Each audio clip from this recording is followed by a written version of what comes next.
नमस्कार विद्यार्थी मित्रांनो, कर्नरथी IAS अकॅडमीच्या ऑनलाईन प्लॅटफॉर्मवरती आपले स्वागत आहे.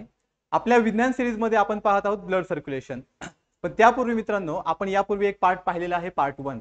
भरपूर मुलांनी पार्ट 1 ला चांगला रिस्पॉन्स दिला, भरपूर लोकांनी चांगले मेसेज पण केले आणि भरपूर लोकांची डिमांड ही नोट्ससाठी होती. तर मित्रांनो, आपल्या प्रत्येक लेक्चरच्या डिस्क्रिप्शन बॉक्समध्ये आपल्या टेलिग्राम चॅनलची लिंक आहे. सर्वांनी त्या लिंकला फॉलो करा, लिंकला जॉईन करा. त्या लिंकला जॉईन केल्यानंतर आपल्या टेलिग्राम चॅनलवरती सर्व नोट्स अवेलेबल आहेत. तुम्ही त्या नोट्स तिथून घेऊ शकता. मित्रांनो, आपण ज्यावेळेस पार्ट 2 ला सुरुवात करणार आहोत, तर पार्ट 2 मध्ये आपण ब्लड सर्क्युलेशनचा मिडल पार्ट पाहणार आहोत. तर लक्षात घ्या, मिडल पार्ट म्हणजे काय, की ज्यावेळेस आपण पार्ट 1 मध्ये पाहिलं होतं सुरुवातीला की ब्लड सर्क्युलेटरी सिस्टीम ही आपल्या बॉडीमध्ये एक लाईव्ह प्रोसेस आहे. लक्षात घ्या, लाईव्ह प्रोसेस ही आपल्या बॉडीमध्ये एक जीवनावश्यक प्रक्रिया आहे. मग या लाईव्ह प्रोसेसमध्ये नंबर ऑफ पार्टिकल आहेत, नंबर ऑफ ऑर्गॅन आहेत. पार्टिकल म्हणजे ऑर्गॅन्स. मग ह्या ऑर्गॅन्स पासून एक सिस्टीम तयार होते. अशा सिस्टीमला आपण ऑर्गन सिस्टीम म्हणतो. मग त्यातलीच आपली एक सिस्टीम म्हणजे कोणती आहे, तर रक्ताभिसरण संस्था आहे, म्हणजे ब्लड सर्क्युलेटरी सिस्टीम आहे. मग जर आपण रक्ताभिसरण संस्थेचा विचार केला तर यामध्ये नंबर ऑफ ऑर्गॅन आहेत आणि प्रत्येक ऑर्गॅनचं काम वेगवेगळं आहे. मग ज्यावेळेस आपण नंबर ऑफ ऑर्गॅन पाहतो, मग इथे आपल्याकडे रक्तवाहिन्या आहेत, आपल्याकडे ब्लड आहेत, आपल्याकडे पंपिंग ऑर्गॅन म्हणजे ह्युमन हार्ट म्हणजेच हृदय आहे. मग आपल्याकडे हा पार्ट भरपूर डीप मध्ये पाहण्यासाठी आपण याला वेगवेगळ्या पार्ट मध्ये डिव्हाइड केलंय. मग जो आपला पार्ट 1 होता, पार्ट 1 मध्ये आपण रक्तवाहिन्यांचा अभ्यास केलाय. ज्यावेळेस आपण रक्तवाहिन्यांचा अभ्यास केला त्यावेळेस आपण पाहिलं की आपल्याकडे धमन्या आहेत, म्हणजेच आपल्याकडे आर्टरी आहेत, आपल्याकडे शिरा म्हणजेच आपल्याकडे व्हेन्स आहेत, आपल्याकडे केशवाहिन्या म्हणजेच आपल्याकडे कॅपिलरी आहेत. ज्यावेळेस आपण ह्या सगळ्या सिस्टीमचा स्टडी करतो, त्या सिस्टीम मधून फ्लो होण्यासाठी सगळ्यात महत्वाचा पार्ट म्हणजे ब्लड, की जो आपण आजच्या भागामध्ये पाहणार आहोत. मग लक्षात घ्या मित्रांनो, जर आपण ब्लडचा विचार केला तर ब्लड हे आपल्या बॉडीमधला नेसेसरी पार्ट आहे. मग आपण यांना गरजेचा किंवा नेसेसरी पार्ट का म्हणतो, तर आपल्या बॉडीमध्ये जे काही ट्रान्सपोर्टेशन होणार आहे. लक्षात घ्या, पार्ट 1 मध्ये आपण पाहिलं की आपल्याकडे ज्या काही रक्तवाहिन्या आहेत ते ब्लड घेऊन जातात. ब्लड घेऊन जातात म्हणजेच ते आपल्या ऑर्गॅनकडे किंवा आपल्या पेशींना देवाणघेवाण करतात. मग लक्षात घ्या, देवाणघेवाण करतात म्हणजेच ते काय करतात, तर ट्रान्सपोर्टेशन करतात. आणि या ट्रान्सपोर्टेशनसाठी आपल्याला ब्लड खूप महत्वाचं आहे. तर मित्रांनो, आजच्या लेक्चरमध्ये आपल्याला थेरी पण खूप महत्वाची आहे, त्याचबरोबर काही फॅक्च्युअल डाटा सुद्धा खूप महत्वाचा आहे, की जो एक्झाम साठी खूप महत्वाचा असणार आहे. मग लक्षात घ्या, आपल्याला यासाठी अगोदर आपल्याकडे ब्लड काय आहे, ब्लडचं काम काय आहे, ब्लड कशा प्रकारे आपल्या बॉडीमध्ये तयार होतं, देन त्या ब्लडचं जो काही लाईफ स्पॅन आहे, त्यांचं जे काही आयुष्य आहे, पुन्हा ब्लडमध्ये कोणकोणते घटक प्रेझेंट आहे, हे सर्व आपल्याला पाहायचंय. त्याचबरोबर जर हे ब्लड आपल्या बॉडीमध्ये सर्क्युलेट होत असेल तर यांच्या बॉडीमध्ये जे काही पंपिंग ऍक्शन आहे ते सुद्धा आपल्याला पाहायचं आहे. लक्षात घ्या, ब्लड फ्लो होण्यासाठी पंप म्हणजे आपल्याकडे जो ह्युमन हार्ट आहे त्याचं कार्य खूप महत्वाचं आहे, कारण तो आपल्या बॉडीमध्ये टोटल ऍक्शन अप्लाय करतो. ऍक्शन अप्लाय करतो म्हणजे ब्लडला प्रेशर देतो, ब्लडला पंप करतो, आणि ब्लडला पंप केलं की ब्लड पूर्ण आपल्या बॉडीमध्ये सर्क्युलेट होतं, ब्लड पूर्ण आपल्या बॉडीमध्ये फिरवलं जातं. ज्यावेळेस ब्लड आपल्या बॉडीमध्ये पूर्ण प्रकारे फिरतं, तिथून पुढे आपल्याला ब्लडचे फंक्शन अप्लाय आपल्या बॉडीमध्ये होताना दिसतात. मात्र लक्षात घ्या, ज्यावेळेस आपण ब्लड सर्क्युलेटरी सिस्टीमचा स्टडी करतो, 3 गोष्टी खूप महत्वाच्या आहेत. मग त्यामध्ये पहिली गोष्ट आपण कालच्या लेक्चरमध्ये म्हणजे पार्ट 1 लेक्चरमध्ये पाहिलेली आहे, ती म्हणजे कोणती होती, तर आपल्याकडे रक्तवाहिन्या. देन आज आपण काय पाहणार आहोत, की आज आपल्याकडे सगळ्यात महत्वाचा पार्ट म्हणजे ब्लड, की आपल्या बॉडीमध्ये जे काही ब्लड काय आहे किंवा ते कशा प्रकारे काम करतं ते आपण पाहणार आहोत. आणि यानंतरचा सगळ्यात महत्वाचा पार्ट लक्षात घ्या, आपल्याकडे रक्तवाहिन्या पण आहे, ब्लड पण आहे, पण यांना ऍक्टिव्हेट करण्याचं काम म्हणजे आपल्या बॉडीतलं हृदय, म्हणजे आपलं पंपिंग ऑर्गॅन. मग जर आपण या सगळ्यांचं कंबाईन मध्ये स्टडी केला किंवा सगळ्यांना कनेक्ट केलं तर आपलं तयार होतं रक्तभिसरण संस्था. मग आपण कालच्या लेक्चरमध्ये पाहिलेलं आहे यापूर्वी की रक्तभिसरण संस्था 2 असतात. मग आता लक्षात घ्या, त्यामध्ये 2 आहे, एक आपल्याकडे ओपन टाईपची आहे, एक आपल्याकडे क्लोज टाईपची आहे. जर आपण ओपन प्रकारामध्ये गेलो तर ओपन प्रकार म्हणजेच खुल्या रक्तभिसरण संस्थेमध्ये रक्तवाहिन्या नसतात किंवा विशिष्ट प्रकारच्या रक्तवाहिन्या नसतात. हेच जर आपण क्लोज मध्ये गेलो तर क्लोज मध्ये आपल्याला ब्लड व्हेसल्स म्हणजे रक्तवाहिन्या सापडतात, कारण ते शुद्ध रक्त आणि अशुद्ध रक्त यांना वेगवेगळ्या प्रकारे कॅरी करतं, त्यांना मिक्स होऊन देत नाही. मग लक्षात घ्या, या सगळ्यांमध्ये महत्वाचा रोल आहे तो म्हणजे ब्लडचा, तो म्हणजे रक्ताचा. म्हणजे ब्लड हा खूप महत्वाचा भाग आहे. आयोगाने ब्लड वरती भरपूर वेळा प्रश्न विचारलेले आहेत, म्हणून आपल्याला इथे थेरी पण घ्यायची आहे तर फॅक्च्युअल डेटा पण घ्यायचा आहे. आणि याचे जे काही PYQ असतील ते लेक्चरच्या शेवटी आपल्याला पाहायचे आहेत पार्ट 3 मध्ये. मग आता लक्षात घ्या, जो आपल्याकडे ब्लड आहे हा ब्लड एका घटकांपासून बनलेला नाही, हा नंबर ऑफ पार्टिकल पासून बनलेला आहे. मग आपल्याकडे जो काही ब्लड आहे तो मेजर 2 पार्ट पासून बनलेला आहे, तसा तो सब पार्ट पासून भरपूर बनलेला आहे, पण मेजर किती पार्ट पाहायचे आपल्याला, 2 पार्ट. मग त्यामध्ये एक आहे ब्लड सेल की ज्याला आपण रक्तपेशी म्हणतो, दुसरा आहे आपल्याकडे प्लाझ्मा. मग आता लक्षात घ्या, भरपूर लोकांना ब्लड सेल, प्लाझ्मा, मग ब्लड सेलचे प्रकार हे सगळं माहित असतं, पण ऍक्च्युअली त्यांचं काम काय आहे, आपल्या बॉडीमध्ये ते कशा प्रकारे परफॉर्म करतात हे आपल्याला कुणालाच माहित नसतं. तर मित्रांनो, हे लेक्चर जर तुम्ही एकदम प्रॉपर लक्ष देऊन ऐकलं तर पुन्हा तुम्हाला कधीही वाचण्याची गरज पडणार नाही. तुम्ही फक्त याला फील करा की ब्लड काय आहे, कुठे तयार होतं, देन ते आपल्या बॉडीमध्ये कशा प्रकारे कार्य करतं, यासाठी आपल्याला ब्लड पाहायचं आहे. मग लक्षात घ्या की ब्लड हे दोन गोष्टींपासून बनलेलं आहे. त्यामध्ये एक आहे प्लाझ्मा, दुसरा आहे ब्लड सेल. जर आपण ब्लड सेलचा विचार केला तर ब्लड सेल 3 पार्ट मध्ये डिवाइड झालेला आहे. त्यामध्ये एक आहे आरबीसी, दुसरा आहे डब्ल्यूबीसी, तिसरा आहे प्लेटलेट. हे सर्व आपल्याला एकदम फॅमिलियर आहे, आपण खूप वेळा या सगळे नावं ऐकलेले आहेत, त्यामुळे हे सगळे शब्द आपल्यासाठी नवीन नाहीत. मग आता लक्षात घ्या, ज्यावेळेस आपण प्लाझ्मा पाहतो आणि ब्लड सेल पाहतो, ह्या दोघांचं कंपोजिशन किंवा ह्या दोघांचं मिक्सचर म्हणजे काय आहे, आपल्या बॉडीमध्ये असणारं ब्लड आहे. मग लक्षात घ्या मित्रांनो, ज्यावेळेस आपण प्लाझ्माचा स्टडी करतो तर प्लाझ्मा हा आपल्या बॉडीमध्ये कलरलेस आहे.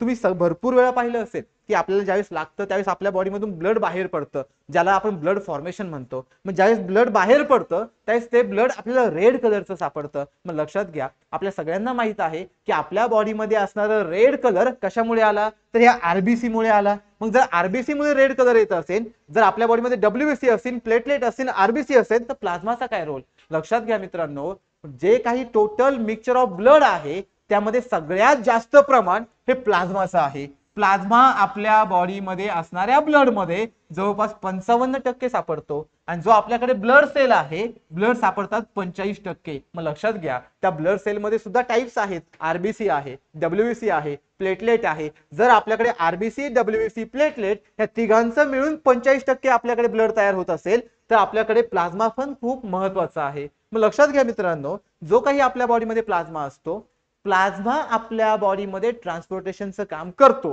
पण तो काय ट्रान्सपोर्ट करतो, तर तो आपल्या बॉडीमध्ये most of carbon dioxide transport करतो. या आधीच्या लेक्चरमध्ये आपण दोन गोष्टी पाहिल्या होत्या, शुद्ध रक्त आणि अशुद्ध रक्त. तर मित्रांनो, शुद्ध रक्त कशाला म्हणतात, जर आपल्या बॉडीमध्ये ऑक्सिजनेटेड ब्लड असेल. लक्षात घ्या, ऑक्सिजनेटेड ब्लड म्हणजे काय, की जर आपल्या बॉडीमध्ये असणाऱ्या ब्लड मध्ये ऑक्सिजन मिक्स होत असेल, म्हणजे याचा अर्थ असा होतो की जर आपल्या बॉडीमध्ये ऑक्सिजन मिक्स झालेलं ब्लड जर फ्लो होत असेल तर त्याला म्हणतात ऑक्सिजनेटेड ब्लड, म्हणजेच ते आपल्या शरीरातलं एक शुद्ध रक्त आहे. याच्याच अपोजिट जर आपल्या बॉडीमध्ये ऑक्सिजन नसेल ब्लड मध्ये, म्हणजेच कोण असणार, तर कार्बन डायऑक्साइड, तर अशा ब्लडला आपण काय म्हणणार आहोत, डिऑक्सिजनेटेड ब्लड, म्हणजेच अशुद्ध रक्त. मग लक्षात घ्या मित्रांनो, शुद्ध रक्त, अशुद्ध रक्त यांना कॅरी करण्यासाठी आपल्याला प्लाझ्मा सेल आणि ब्लड सेल हे खूप महत्वाचा रोल प्ले करतात. मग लक्षात घ्या, ज्यावेळेस आपण प्लाझ्माचा स्टडी करतो तर प्लाझ्मा आपल्या बॉडीमध्ये किती आहे, 55% आहे आपल्या बॉडीमध्ये, म्हणजे ब्लड मध्ये. मग जर आपल्या ब्लड मध्ये 55% प्लाझ्मा असेल तर याचा अर्थ प्लाझ्माचा अमाउंट जास्त आहे as compared to blood cell, म्हणजे प्लाझ्मा आपल्या बॉडीमध्ये काहीतरी महत्वाचा रोल प्ले करतोय. तर महत्वाचा रोल कोणता प्ले करतो, तर लक्षात घ्या, प्लाझ्मा ह्युमन बॉडीमध्ये म्हणजे मानवी शरीरामध्ये जवळपास 70%, लक्षात घ्या, जवळपास 70% कार्बन डायऑक्साइडला ट्रान्सपोर्ट करतो. मग मित्रांनो, कार्बन डायऑक्साइड आपल्याला गरजेचा नाही, तो आपल्यासाठी वेस्ट कंपाऊंड आहे. वेस्ट कंपाऊंड का आहे, कारण आपण एरोबिक रेस्पिरेशन करतो. आता एरोबिक रेस्पिरेशन हे आपण श्वसन संस्थेमध्ये पाहूयात काय आहेत. लक्षात घ्या, एरोबिक रेस्पिरेशन आपल्या बॉडीसाठी खूप गरजेचं असतं. मग एरोबिक रेस्पिरेशन साठी आपल्याला ऑक्सिजन लागतो, कार्बन डायऑक्साइड लागत नाही. आता आपण ज्या काही पर्यावरणामध्ये राहतो किंवा ज्या काही आपण जैवविविधतेमध्ये राहतो तिथे आपल्याला दिसतं की काही वनस्पती आहेत, काही प्राणी आहेत. प्राणी ऑक्सिजन घेतात, वनस्पती कार्बन डायऑक्साइड घेतात. याचा अर्थ दोघांची फूड सायकल वेगवेगळी आहे. वनस्पतींना त्यांच्या फूडसाठी कार्बन डायऑक्साइड इसेन्शियल आहे, गरजेचं आहे. आपल्याला आपल्या फूडसाठी ऑक्सिजन गरजेचा आहे. मग लक्षात घ्या, याचा अर्थ आपल्याला ऑक्सिजन हवा आहे, कार्बन डायऑक्साइड नकोय. जर कार्बन डायऑक्साइड नको असेल तर त्याला कॅरी करण्याचं किंवा त्याला बॉडीतून बाहेर फेकण्यासाठी जे काही आपल्या बॉडीमध्ये दळणवळण होणार आहे किंवा आपल्या बॉडीमध्ये ट्रान्सपोर्टेशन होणार आहे, ते कार्बन डायऑक्साइडचं ट्रान्सपोर्टेशन कोण करतात, तर प्लाझ्मा करतात. आणि जवळपास ते जे काही ट्रान्सपोर्टेशन आहे ते किती टक्के होतं, तर 70%. मग लक्षात घ्या, ट्रान्सपोर्टेशन साठी आपल्याला प्लाझ्माचे घटक सुद्धा समजणं खूप महत्वाचं आहे. प्रत्येक गोष्टीला कारण आहे मित्रांनो. जर आपण प्लाझ्मा पाहिला, जर आपण ब्लड सेल पाहिलं, दोघांचं काम वेगळं आहे. दोघांनी एकत्र येऊन ब्लड तयार केले. जर दोघांचं काम वेगळं असेल तर दोघांचे घटक पण वेगळे असतील. तसे जसे आपण ब्लडचे हे घटक पाहिले तसे प्लाझ्माचे पण घटक आहेत. प्लाझ्मामध्ये जवळपास आपल्याला 90% पाणी सापडतं आणि उरलेले जे 10% आहे ते 10% प्रोटीन म्हणजे प्रथिने सापडतात. मग लक्षात घ्या, जर पाण्याचा अमाऊंट 90% असेल तर याचा अर्थ डिझॉल्विंग पॉवर हाय आहे. लक्षात घ्या मित्रांनो, ज्यावेळेस आपण प्लाझ्माचा स्टडी करणार आहोत, प्लाझ्मा म्हणजे काय आहे, आपल्या बॉडी मधला 55% भाग आहे की जो ब्लड मध्ये 55% फक्त प्लाझ्मा ठेवतो आणि उरलेले 45% काय ठेवतो, तर आपल्या बॉडीमध्ये असणाऱ्या ब्लड सेल म्हणजे रक्तपेशी ठेवतो. मग लक्षात घ्या 55% भागामध्ये जो काही पाण्याचा भाग आहे तो किती आहे, जवळपास 90%. मग विचार करा मित्रांनो, जर पाणी एवढं असेल तर आपल्या सगळ्यांना माहित आहे की पाण्याचा रोल काय आहे. पाण्यामध्ये हाय डिझॉल्विंग पॉवर असते, म्हणजे पाण्यामध्ये आपण काही पण विरघळवू शकतो. जर पाण्यामध्ये आपण काही पण विरघळवलं तर तिथून पुढे ते पाणी ज्यावेळेस कॅरी होईल किंवा ट्रान्सपोर्ट होईल तर त्याच्यामध्ये जे काही मिक्स झाले ते पण काय होणार, ट्रान्सपोर्ट होणार. मग सिंपल आहे, इथे पण पाण्याचं प्रमाण कसं आहे, जास्त आहे, म्हणजे जवळपास किती आहे, 90% आहे. जर 90% असेल तर याची डिझॉल्विंग पॉवर म्हणजे काही पण विरघळवण्याची क्षमता कशी असणार, तर जास्त असणार. म्हणजे लक्षात घ्या, डिझॉल्विंग पॉवर जास्त आहे, विरघळण्याची शक्ती जास्त आहे, तर हे कुणाला डिझॉल्व करणार, तर मोस्ट ऑफ कार्बन डायऑक्साइडला. मग लक्षात घ्या, ज्यावेळेस ते कार्बन डायऑक्साइडला डिझॉल्व करतात त्यावेळेस आपल्या बॉडीमधून कार्बन डायऑक्साइड इझिली म्हणजे जवळपास 70% CO2 हा ट्रान्सपोर्ट होतो. मग ज्यावेळेस तो ट्रान्सपोर्ट होतो त्यावेळेस त्याला म्हणतो आपण बाय कार्बोनेट. सगळ्यात महत्वाचा शब्द आहे मित्रांनो, याच्यावरती आयोगाने प्रश्न विचारलेला आहे आणि भविष्यात पण येऊ शकतो. लक्षात घ्या, बाय कार्बोनेट कशाला म्हणायचं. कार्बोनेट म्हणजे समजतं आपल्याला carbonate means the amount of carbon, कार्बनचं प्रमाण. मग लक्षात घ्या, ज्यावेळेस आपल्याकडे एक जो ब्लडचा पार्ट आहे म्हणजे प्लाझ्मा आहे, प्लाझ्मा हा कलरलेस आहे. कलरलेस म्हणजे कोणत्याही प्रकारचा रंग नाही. जर तो कलरलेस असेल तर तो त्यांच्या सोबत प्लाझ्मा काय घेऊन जातोय, कार्बन डायऑक्साइड. आणि ज्यावेळेस तो कार्बन डायऑक्साइड घेऊन जातो त्यावेळेस आपण त्याला काय म्हणणार, बाय कार्बोनेट. सिंपल आहे मित्रांनो, जस्ट इमॅजिन करा की हा पेन म्हणजे काय आहे, आपल्याकडे प्लाझ्मा आहे. समजा हा प्लाझ्मा एका ठिकाणाहून दुसऱ्या ठिकाणी चाललाय, जाताना तो कुणाला घेऊन चाललाय सोबत, कार्बन डायऑक्साइडला. ज्यावेळेस तो कार्बन डायऑक्साइडला घेऊन जाईल त्यावेळेस प्लाझ्मा मध्ये काय असणार, प्लाझ्मा प्लस कार्बन डायऑक्साइड. अशा कंडिशनला आपण काय म्हणणार, बाय कार्बोनेट. आणि ज्यावेळेस तो बाय कार्बोनेट फॉर्म मध्ये असतो त्यावेळेस त्याचं नेचर किंवा त्याचा पीएच कसा असतो, तर बेसिक असतो. मित्रांनो खूप सिंपल आहे. आता आपण पाहतोय ब्लड मध्ये काय आहे, 55% प्लाझ्मा आहे. जर आपण 55% प्लाझ्मा पाहत असेल तर प्लाझ्माचा अमाऊंट ब्लड मध्ये खूप जास्त आहे, याचा अर्थ त्याचा रोल खूप महत्वाचा आहे. जर त्याचा रोल खूप महत्वाचा असेल तर यासाठी त्याचे घटक सुद्धा आपल्याला खूप महत्वाचे आहेत. मग त्यामध्ये सगळ्यात महत्वाचा घटक म्हणजे पाणी आहे. तर पाण्याचा अमाऊंट किती आहे, 90%. जर पाण्याचा अमाऊंट 90% असेल तर आपण पाहिलं तो काय करतोय, डिझॉल्व करतोय. कुणाला, कार्बन डायऑक्साइडला. म्हणजे कार्बन डायऑक्साइड प्लाझ्मा सोबत कॅरी होणार आहे, ट्रान्सपोर्ट होणार आहे. मग अशा कंडिशनला आपण काय म्हटलं, तर बाय कार्बोनेट म्हटलं. ज्यावेळेस प्लाझ्मा बाय कार्बोनेट फॉर्म मध्ये असेल म्हणजे तो काय झाला, त्याचं जे काही नेचर आहे म्हणजे त्याचा जो काही पीएच आहे तो कसा असणार, तर बेसिक असणार. आणि ज्यावेळेस त्याचा पीएच बेसिक असेल मग अशा सर्व स्ट्रक्चरला आपण काय म्हणणार आहोत, तर प्लाझ्मा म्हणणार आहोत. मग मित्रांनो आता आपण जे प्लाझ्मा बद्दल पाहिलं ती मोस्ट ऑफ प्लाझ्माची काय होती, थेरी होती. आता आपल्याला जे काही आपल्याला बोर्डवरती दिसतंय तो प्लाझ्माचा फॅक्च्युअल डेटा आहे. मग आता लक्षात घ्या, फॅक्च्युअल डेटामध्ये आपण आत्ताच पाहिलं की जे काही प्लाझ्मा आहे, प्लाझ्मामध्ये टोटल अमाऊंट ऑफ ब्लड, लक्षात घ्या टोटल अमाऊंट ऑफ ब्लड मध्ये प्लाझ्मा किती आहे, 55% आहे. मग प्लाझ्माचे घटक कोणकोणते घटक आहेत, पाणी, पाणी किती आहे, 90% आहे. देन प्रथिने म्हणजे प्रोटीन किती आहे, तर 10% आहे. देन आपल्याकडे उर्वरित भाग म्हणजेच त्याला आपण काय म्हणणार आहोत, इनऑर्गॅनिक पार्टिकल. लक्षात घ्या आपल्याकडे दोन घटक असतात, ऑर्गॅनिक आणि इनऑर्गॅनिक. ऑर्गॅनिक म्हणजे सेंद्रिय, इनऑर्गॅनिक म्हणजे असेंद्रिय. मग जे आपल्याकडे असेंद्रिय घटक आहेत आपल्याकडे म्हणजे प्लाझ्माकडे जवळपास ते किती आहेत, तर 30% आहेत. हे सगळ्या तुम्हाला फॅक्च्युअल डेटा लक्षात ठेवायचा आहे. जर आपल्या बॉडीमध्ये असणाऱ्या प्लाझ्मामध्ये जर पाण्याचं प्रमाण कमी झालं तर आपल्याकडे कार्बन डायऑक्साइड जास्त कॅरी होणार नाही, पर्यायाने आपण आजारी पडू, इव्हन पर्यायाने आपली डेथ सुद्धा होऊ शकते. म्हणजे आपल्याला पाणी खूप गरजेचं आहे. कशामध्ये, तर प्लाझ्मामध्ये. मग लक्षात घ्या, ज्यावेळेस आपण या सगळ्या पार्टिकलचा विचार करतो यासोबत इतरही काही घटक आहेत की जे प्लाझ्मामध्ये प्रेझेंट असतात. फॉर एक्झाम्पल ग्लुकोज आहे, देन आपल्याकडे अमिनो ऍसिड आहे की ज्याला आपण अमिनो आम्ल म्हणतो. लक्षात घ्या मित्रांनो, आपल्या ह्युमन बॉडीमध्ये 20 प्रकारचे अमिनो ऍसिड असतात. अमिनो ऍसिडला आपण प्रोटीन सुद्धा म्हणू शकतो. मग आपल्याकडे जे काही अमिनो ऍसिड आहे, जे काही ग्लुकोज आहे, जे काही मेद आम्ल म्हणजे फॅटी ऍसिड, यांना कॅरी करण्याचं काम कुणाचं आहे आपल्याकडे, किंवा यांच्यापासून कोण बनलेला आहे, तर प्लाझ्मा बनलेला आहे. त्याचप्रमाणे आपल्याकडे युरिया आहे, वायू आहे. आता लक्षात घ्या वायू म्हणजे काय, आपल्याकडे भरपूर वायू आहेत पण त्यातल्या आपल्या बॉडीमध्ये कोणकोणते वायू असतात, वायू मीन्स गॅसियस पार्टिकल. कोणकोणते आहेत, ऑक्सिजन आणि कार्बन डायऑक्साइड. त्यामध्ये आता आपण पाहिलं की प्लाझ्माचं रिलेशन कुणासोबत आहे, तर कार्बन डायऑक्साइड सोबत आहे. आणि ज्यावेळेस प्लाझ्मा हा कार्बन डायऑक्साइड सोबत असतो त्यावेळेस त्याला आपण काय म्हणतो, बायकार्बोनेट. आणि या बायकार्बोनेटमुळे त्याचा जो काही पीएच आहे किंवा त्याचं जे काही नेचर आहे ते नेचर कसं आहे, तर बेसिक आहे. मग मित्रांनो, ज्यावेळेस आपण हा पूर्ण प्लाझ्मा पाहतो, लक्षात घ्या, हा जो पूर्ण प्लाझ्मा पाहतो, प्लाझ्मामध्ये आता आपण नंबर ऑफ पार्टिकल पाहिले, त्यामध्ये आपण पाणी पाहिलं, त्यामध्ये आपण प्रथिने पाहिले म्हणजे प्रोटीन पाहिले, त्यामध्ये आपण असेंद्रिय घटक म्हणजे इनऑर्गॅनिक पार्टिकल पाहिले, त्याचबरोबर त्यामध्ये ऍसिटिक ऍसिड अमिनो ऍसिड आहे, फॅटी ऍसिड आहेत किंवा त्यामध्ये ग्लुकोज आहेत. या सगळ्या घटकांपासून आपल्याला कोण बनलेला दिसतो? तर प्लाझ्मा बनलेला दिसतो. पण याच बरोबर प्लाझ्मामध्ये 4 महत्वाचे प्रोटीन सापडतात की ज्यांना आपण प्रथिने म्हणतो. मित्रांनो, हे 4 प्रोटीन खूप महत्वाचे आहेत, आयोगाच्या आवडीचे आहेत. आयोग यावरती भरपूर वेळा क्वेश्चन विचारलेला आहे किंवा विचारू पण शकतो, कारण ते समजायला थोडेसे अवघड आहेत. मग लक्षात घ्या, हे जे 4 प्रथिने आहेत, ज्या 4 प्रथिने आपल्याकडे एकत्र येतात, आपल्याकडे म्हणजे ब्लड मध्ये एकत्र येतात, तर ते प्लाझ्मा मध्ये प्रेझेंट असतात. मग ते 4 प्रथिने कोणते आहेत? तर त्यामध्ये सगळ्यात पहिला आहे ग्लोब्युलिन. लक्षात घ्या, आपण अगोदर हे नाव वाचून घेऊयात, मग आपण यांचे कार्य पाहूयात. तर पहिला कोणता आहे आपल्याकडे? ग्लोब्युलिन. दुसरा आहे आपल्याकडे अल्ब्युमिन. आता लक्षात घ्या, काही मित्रांना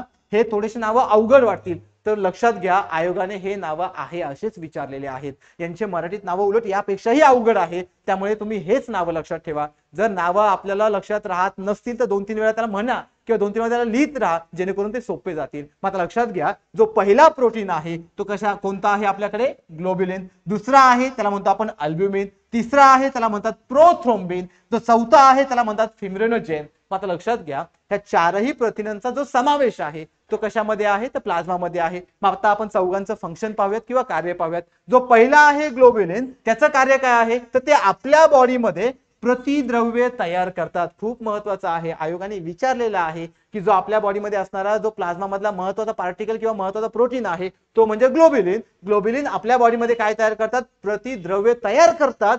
त्याचबरोबर ते आपल्या बॉडीमध्ये असणारी प्रतिकार क्षमता नियंत्रित करतात. आता लक्षात घ्या, प्रतिकार क्षमता म्हणजे काय? तुम्हाला सगळ्यांना इम्युनिटी माहित आहे. आपण इम्युनिटीलाच रोग प्रतिकार क्षमता किंवा प्रतिकार क्षमता म्हणतो. मग आपल्या बॉडीमध्ये प्रतिकार क्षमता जर कमी झाली तर आपण आजारी पडू शकतो, किंवा प्रतिकार क्षमता जास्त झाली तर त्याचा सुद्धा साईड इफेक्ट आपल्याला होऊ शकतो. मग जर आपल्याला प्रतिकार क्षमता किंवा इम्युनिटी बॅलन्स ठेवायची असेल, नॉर्मल ठेवायची असेल, तर आपल्याला नॉर्मल ठेवण्यासाठी मदत कोण करतो? तर ग्लोब्युलिन करतो. मग ग्लोब्युलिनचे 2 कार्य महत्वाचे आहे. एक म्हणजे तो आपल्या शरीरामध्ये किंवा आपल्या ब्लड मध्ये प्रतिद्रव्य तयार करतात. देन सेकंड त्यांचं काम काय आहे की ते आपल्या बॉडीची इम्युन सिस्टीम बॅलन्स करतात, म्हणजे प्रतिकार क्षमता नियंत्रित करतात. दुसरा प्रोटीन आपल्याकडे आहे अल्ब्युमिन. अल्ब्युमिनचं काम काय आहे की आपल्या बॉडीमध्ये जे काही ऑस्मोटिक रेग्युलेशन असतं. मित्रांनो, शब्द खूप महत्वाचा आहे, ऑस्मोटिक रेग्युलेशन. लक्षात घ्या, ऑस्मोटिक रेग्युलेशन कशाला म्हणतात? तर आपल्या बॉडीमध्ये जे अमाऊंट ऑफ वॉटर आहे, म्हणजे पाण्याचं प्रमाण आहे, या पाण्याच्या प्रमाणाला जर आपल्याला नियंत्रित करायचं असेल, म्हणजे बॅलन्स करायचं असेल, तर त्यासाठी कोणता प्रोटीन महत्वाचा आहे? अल्ब्युमिन. मग अल्ब्युमिनचं काम काय झालं किंवा कार्य काय झालं? शरीरातील पाण्याचा समतोल राखणे किंवा राखतो. मात्र लक्षात घ्या, आतापर्यंत आपण 2 प्रोटीन पाहिले. पहिला घेतला आपण ग्लोब्युलिन. ग्लोब्युलिनचं काम काय होतं? प्रतिद्रव्य तयार करणे. देन त्याचबरोबर त्याचं अजून एक काम होतं, ते काय होतं? प्रतिकार क्षमता नियंत्रित करणे. देन आता आपण सेकंड घेतोय अल्ब्युमिन. याचं काम काय आहे की आपल्या बॉडीमध्ये असणाऱ्या पाण्याचं प्रमाण नियंत्रित करणे. एकदम सोपी कन्सेप्ट आहे मित्रांनो, फक्त जस्ट समजून घ्या. आपल्या सगळ्यांना माहिती आहे, जर आपण पाणी नाही घेतलं तर आपली बॉडी डिहायड्रेट होते, आणि जर आपली बॉडी डिहायड्रेट झाली तर आपली बॉडी प्रॉपर फंक्शन प्ले करू शकत नाही. याचा अर्थ आपल्याला आपल्या शरीरामध्ये जे काही पाणी आहे त्याला नियंत्रित करणं खूप गरजेचं आहे. मग असं नियंत्रित करण्याचं काम कुणाचं आहे? तर अल्ब्युमिनचं आहे. देन 3 नंबरचा आपला प्रथिन आहे किंवा प्रोटीन आहे प्रोथ्रोम्बिन. आता प्रोथ्रोम्बिन आणि फिब्रिनोजेन ह्या दोघांचं काम एकच आहे. काय काम आहे? तर आपल्या बॉडीमध्ये जे काही ब्लड आहे त्या ब्लडला ते गोठवण्याचं काम करतात, म्हणजेच कोएग्युलेशन करतात. मित्रांनो, लक्षात घ्या, आपण भरपूर वेळा पाहिलं असेल की आपल्याला काहीतरी इंजुरी होते, इंजुरी झाली की आपल्या बॉडीतून रक्त बाहेर पडतं, म्हणजे ब्लड फॉर्मेशन होतं. जर आपल्या बॉडीतून ब्लड बाहेर पडत असेल तर याचा अर्थ ते ब्लड कंटिन्युअसली फ्लो होतं का रे? नाही. काही वेळाने ते ब्लड असं गोठल्यासारखं दिसतं. मग ज्यावेळेस ते ब्लड गोठतं याचा अर्थ तिथे 2 प्रोटीन इन्व्हॉल्व आहेत. कोणकोणते? एक आहे प्रोथ्रोम्बिन आणि लास्ट वन आहे आपल्याकडे फिब्रिनोजेन. मात्र लक्षात घ्या, ज्यावेळेस आपण ग्लोब्युलिन पाहतो, ग्लोब्युलिनने प्रतिद्रव्य तयार केले, प्लस आपल्या बॉडीमध्ये जी काही रोगप्रतिकार क्षमता आहे ती नियंत्रित केली. देन आपला सेकंड नंबरचा अल्ब्युमिन, याने आपल्या बॉडीमध्ये असणारे जे काही पाणी आहे त्या पाण्याचा प्रॉपर समतोल ठेवला. देन थर्ड आहे आपल्याकडे प्रोथ्रोम्बिन आणि फिब्रिनोजेन. मग प्रोथ्रोम्बिन आणि फिब्रिनोजेन या दोघांचं कार्य कसं आहे? समान आहे. ते आपल्या बॉडीमध्ये ब्लड कोएग्युलेशन म्हणजे रक्त गोठवण्याचं कार्य करतात. मग मित्रांनो, हा जो आपला प्लाझ्मा होता, प्लाझ्मा आपल्या बॉडीमध्ये खूप महत्त्वाचा रोल प्ले करतो. कारण प्लाझ्माचं अमाऊंट ब्लड मध्ये जवळपास 55% होतं. मग लक्षात घ्या, तुम्हाला प्लाझ्मा लक्षात फक्त काही गोष्टीमध्येच ठेवायचं आहे की फर्स्ट प्लाझ्माचं कार्य काय आहे. तर प्लाझ्मा आपल्या बॉडीमध्ये कार्बन डायऑक्साईडचं काय करतो, ट्रान्सपोर्टेशन करतो. पण ट्रान्सपोर्टेशन करण्यासाठी त्याला महत्वाचा पार्टिकल कोण हेल्प करतो, तो वॉटर करतो. प्लाझ्मामध्ये जवळपास 90% पाणी सापडतं. 90% पाणी सापडत असल्यामुळे हे पाणी त्या कार्बन डायऑक्साईडला पाण्यामध्ये डिझॉल्व्ह करून घेतं, विरघळवतं, जेणेकरून ते आपल्या बॉडीमधून इझिली काय होतं, ट्रान्सपोर्ट होतं. ज्यावेळेस ते ट्रान्सपोर्ट होतं त्यावेळेस त्याला म्हणतो आपण बायकार्बोनेट आयन्स. मग लक्षात घ्या, अशाच बायकार्बोनेटमुळे त्या प्लाझ्माचा जो काही नेचर आहे किंवा जे काही पीएच आहे तो एकदम बेसिक बनतो. आणि त्यानंतर आपण पाहिले त्याचे 4 प्रोटीन.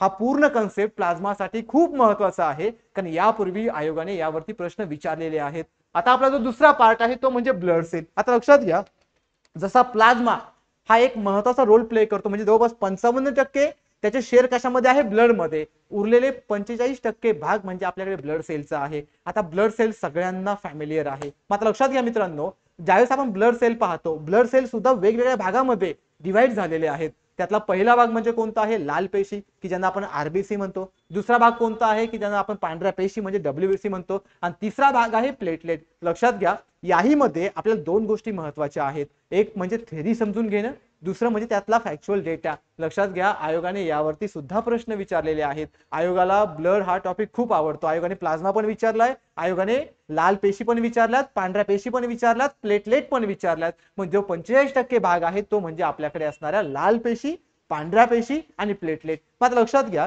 ज्यावेळेस आपण लाल पेशींचा अभ्यास करतो म्हणजे आरबीसीचा अभ्यास करतो. आता आरबीसी नावातच आहे, आर म्हणजे रेड. मग लक्षात घ्या, आपल्याकडे जे काही ब्लड असतं ते कोणत्या कलरचं असतं, तर लाल कलरचं. का बरं लाल कलरचं, तर यासाठी आपल्या बॉडीमध्ये काही रंगद्रव्य आहे की ज्यांना आपण पिगमेंट म्हणतो. लक्षात घ्या मित्रांनो, प्रत्येक गोष्टीला काही ना काही कारण आहे. ज्यावेळेस आपण बायोलॉजीचा स्टडी करतो, बायोलॉजीमधून जे काही तयार होतं, मग आपल्याकडे झाडं आहेत, आपल्याकडे बॅक्टेरिया आहेत, आपल्याकडे एक ह्युमन आहे किंवा नंबर ऑफ ॲनिमल आहेत. प्रत्येकाला काही ना काही कलर आहे. प्रत्येकामध्ये बॉडीमध्ये काही ना काही लिक्विड आहे, त्या लिक्विडला पण एक कलर आहे. आपल्या बॉडीमध्ये ब्लड लिक्विड आहे, ब्लडला पण कलर आहे. जर आपण झाडांकडे पाहिलं तर झाडं सुद्धा हिरवे दिसतात. यांना काहीतरी कारण आहे. काय कारण आहे, तर लक्षात घ्या, यांच्या बॉडीमध्ये आपल्याला पिगमेंट सापडतात. काय सापडतात, पिगमेंट. आणि या पिगमेंटलाच आपण मराठीमध्ये रंगद्रव्य म्हणतो, की जे आपल्याला रंग तयार करून देतात. मग लक्षात घ्या, हेच पिगमेंट आपल्या बॉडीमध्ये वेगवेगळे कलर अपियर करतात. मग समजा आपल्या बॉडीला स्किनला एक कलर असतो, मग यासाठी सुद्धा एक पिगमेंट आहे, त्याला आपण मेलॅनिन म्हणतो. आपल्या बॉडीमध्ये जे रक्त आहे ते लाल कलर सापडतं, यासाठी पण एक पिगमेंट आहे ज्याला आपण हिमोग्लोबिन म्हणतो. जर आपण झाडं पाहिले तर झाडं आपल्याला हिरव्या कलरची दिसतात, त्याला पण एक कारण आहे, कारण पिगमेंट आहे. कोणता पिगमेंट आहे, तर क्लोरोफिल पिगमेंट आहे. लक्षात घ्या, ज्यावेळेस आपल्या बॉडीमध्ये रंगद्रव्य असतात, हे रंगद्रव्य एक रंग तयार करतात, एक कलर तयार करतात. त्याच कलर पासून आपल्याकडे जी लाल पेशी आहे ती कोणत्या रंगामध्ये सापडते, आपल्याला लाल रंगामध्ये. तुम्हाला ह्या स्ट्रक्चर मध्ये दिसत असेल की आपल्याकडे एक आरबीसी आहे. आरबीसी हे एक सर्क्युलर फॉर्म मध्ये आहे. जर ती सर्क्युलर फॉर्म मध्ये असेल तर ते रंग सुद्धा कॅरी, एक कलर सुद्धा कॅरी करते. तो कलर म्हणजे कोणता आहे, आपल्याकडे रेड कलर. मग रेड कलर साठी आपल्याला कोण इसेन्शियल आहे, तर पिगमेंट. मग त्या पिगमेंटचं नाव काय आहे, हिमोग्लोबिन. लक्षात घ्या मित्रांनो, हिमोग्लोबिन आपल्या आयुष्यात किंवा आपल्या बॉडीमध्ये खूप महत्वाचं आहे. जर हिमोग्लोबिनचं प्रमाण कमी जास्त झालं तर इनडायरेक्टली आपल्या बॉडीमध्ये ऑक्सिजन सुद्धा कमी जास्त होतो. लक्षात घ्या, जसं प्लाझ्मा कार्बन डायऑक्साईडला कॅरी करतो तसं आपल्या बॉडीमध्ये ऑक्सिजनला हिमोग्लोबिन कॅरी करतो. मित्रांनो, खूप सिंपल गोष्ट आहे. लक्षात घ्या, जर आपल्या बॉडीमध्ये ट्रान्सपोर्टेशन झालंच नाही, म्हणजे दळणवळण झालंच नाही, तर ऑक्सिजन आणि कार्बन डायऑक्साईड एकाच जागीच थांबतील, म्हणजे शरीरात ते फ्लो होणार नाही. आणि जर ते शरीरामध्ये फ्लो झाले नाही तर आपल्या बॉडीतले फंक्शन जागेवरती थांबतील आणि आपली काय होऊ शकते, डेथ होऊ शकते. त्यासाठी आपल्याला हिमोग्लोबिन खूप महत्वाचं आहे. मग हिमोग्लोबिन काय असतात, तर हिमोग्लोबिन एक कॅरियर आहे. लक्षात घ्या, एक कॅरियर म्हणजे एक वाहतूक करणारं एक मटेरियल आहे. मग हे कुणाला घेऊन जातं, तर हे ऑक्सिजनला घेऊन जातं. आणि ज्यावेळेस ते ऑक्सिजनला कॅरी करतात त्यावेळेस आपल्या बॉडीमध्ये प्रत्येक सेलमध्ये म्हणजे प्रत्येक पेशीमध्ये, मीन्स आपल्या बॉडीमध्ये टॉप टू बॉटम जो काही आपल्या बॉडीचं स्ट्रक्चर आहे त्या पूर्ण स्ट्रक्चरमध्ये ऑक्सिजन फिरवण्याचं काम कोण करतं, तर हिमोग्लोबिन करतं.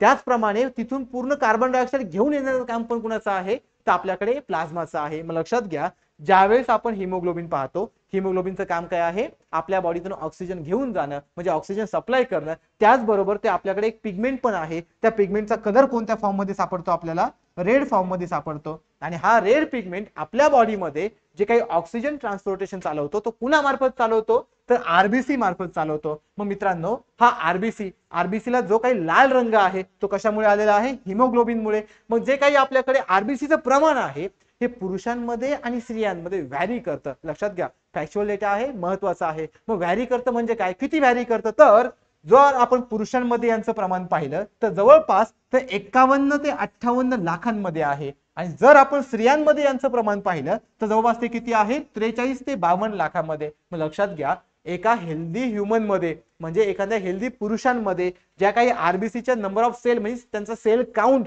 किती असणार, जवळपास 51 ते 58. आणि जर आपण हे स्त्रियांमध्ये पाहिलं तर स्त्रियांमध्ये ते किती असणार, 43 ते 52. मात्र लक्षात घ्या, ज्यावेळेस एवढ्या लाखांमध्ये सेल एखाद्या पुरुषांमध्ये किंवा स्त्रियांमध्ये असतील त्यावेळेस त्यांना सुद्धा एक लाईफ स्पॅन असतो, त्यांना पण एक आयुष्य असतं. मग त्यांचं आयुष्य किती असतं लक्षात घ्या, ज्यावेळेस आपण आरबीसीचा पाहतो, आरबीसी एखाद्या ह्युमन बॉडीमध्ये म्हणजे कोणत्याही हेल्दी ह्युमन मध्ये जवळपास 127 दिवस टिकू शकते. म्हणजे त्यांचं आयुष्य किती झालं, 127 डेज. जर आपण त्यांचा ऍव्हरेज काढला तर त्यांचा ऍव्हरेज जवळपास असतो 120 दिवसांचा. लक्षात घ्या, हे आता आपण पाहिलं हे अमाऊंट ऑफ किंवा सेल काउंट होता स्त्रियांमध्ये आणि पुरुषांमध्ये, पण ह्या सेल काउंटचा जो लाईफ स्पॅन आहे तो किती आहे, 127 दिवसांचा. पण जर आपण त्यांचा ऍव्हरेज काढला किंवा जर आपण त्यांची सरासरी काढली तर सरासरी किती आहे, 120 दिवसांची आहे. मग लक्षात घ्या, 120 दिवसानंतर किंवा 127 दिवसानंतर त्या सेलचं काय होत असेल, म्हणजे समजा मी आहे, माझ्या बॉडीमध्ये आरबीसी आहे,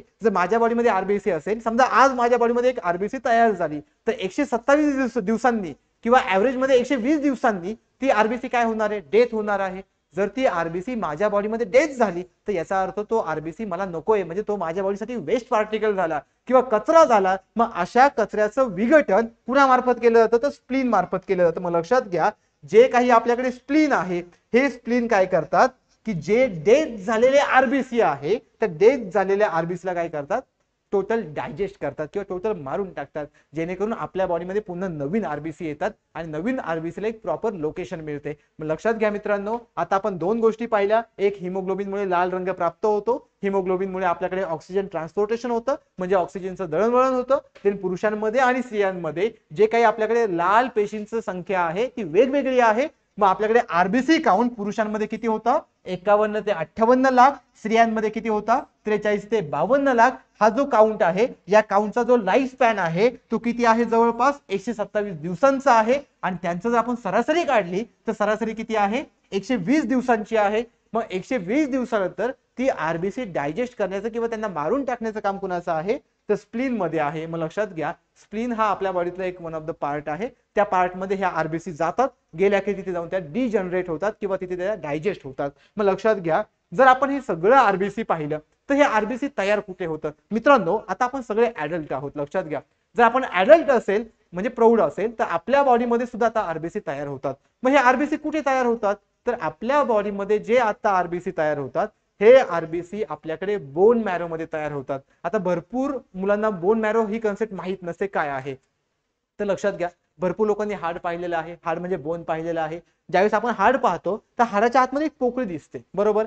जो आतमध्ये पोकळासारखा दिसणारा पार्ट आहे किंवा आतमध्ये जो मोकळा पार्ट दिसतो त्या मोकळ्या पार्ट मध्ये असतो बॅरो. मग लक्षात घ्या, अशाच मॅरोला आपण काय म्हणणार आहोत, बोन मॅरो. म्हणजे बोन मॅरो कशामध्ये सापडतो, तर हाडांमध्ये सापडतो. मग हाडांमध्ये सापडणारा जो बोन मॅरो आहे या बोन मॅरोचा वापर करून आपल्या शरीरामध्ये काय तयार होत असतं, तर आरबीसी तयार होत असतात.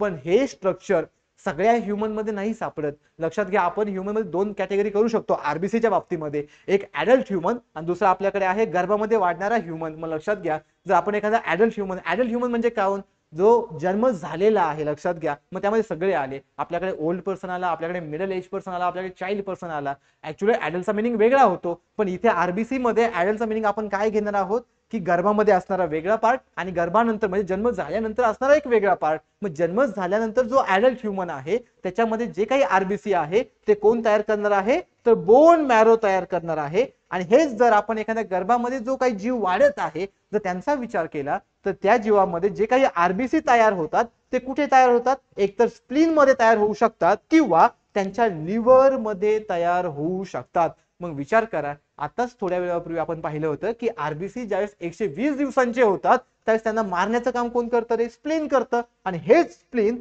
ज्यावेळेस गर्भामध्ये असताना बॉडीमध्ये आरबीसी तयार करण्याचं काम करतं.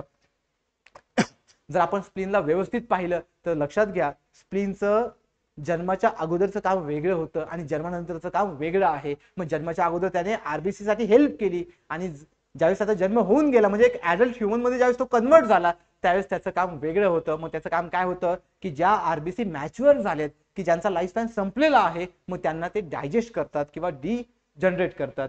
मग आता लक्षात घ्या, आपला हा जो आरबीसी पार्ट आहे, आरबीसी पार्ट मध्ये सगळ्यात महत्वाचा पार्ट आहे आपल्याकडे असणारा हिमोग्लोबिन. आता त्यापूर्वी आपण एक आरबीसीचा साईज पाहून घेऊयात की आरबीसीची काही साईज आहे ती किती असते आपल्याकडे. जवळपास त्यांचा डायमीटर हा किती आहे, 7 मायक्रोमीटर आहे. आणि जी काही त्यांची थिकनेस आहे किंवा जी काही त्यांची जाडी आहे ती किती आहे, 2.5 मायक्रोमीटर. मग आता आपल्या बॉडीमध्ये आरबीसी कशी दिसते तर लक्षात घ्या, हे स्ट्रक्चर आहे आरबीसीचं. मग या आरबीसी मध्ये जो काही डायमीटर आहे तो किती असणार, जवळपास 7 मायक्रोमीटर. आणि यांची जी काही जाडी आहे ती किती असणार, 2.5 मायक्रोमीटर. मग आता लक्षात घ्या, जे आरबीसी आहेत ते सुद्धा नंबर ऑफ घटकांपासून बनलेले आहेत. मग त्यामध्ये कोणकोणते घटक आहेत, तर त्यामध्ये आपल्याकडे एक सगळ्यात महत्वाचा हार्मोन आहे तो म्हणजे इरिथ्रोपोएटिन हार्मोन. लक्षात घ्या, इरिथ्रोपोएटिन हार्मोन आपल्या बॉडीमध्ये जो किडनीचा ऑर्गॅन आहे, किडनीच्या ऑर्गॅनच्या शेजारी जे इरिथ्रोपोएटिन साठी ज्या ग्लँड इसेन्शियल आहेत ते हे हार्मोन तयार करतात. आणि हे हार्मोन आपल्या बॉडीमध्ये आरबीसीच्या प्रोडक्शनसाठी किंवा आरबीसी तयार करण्यासाठी महत्वाचे आहेत.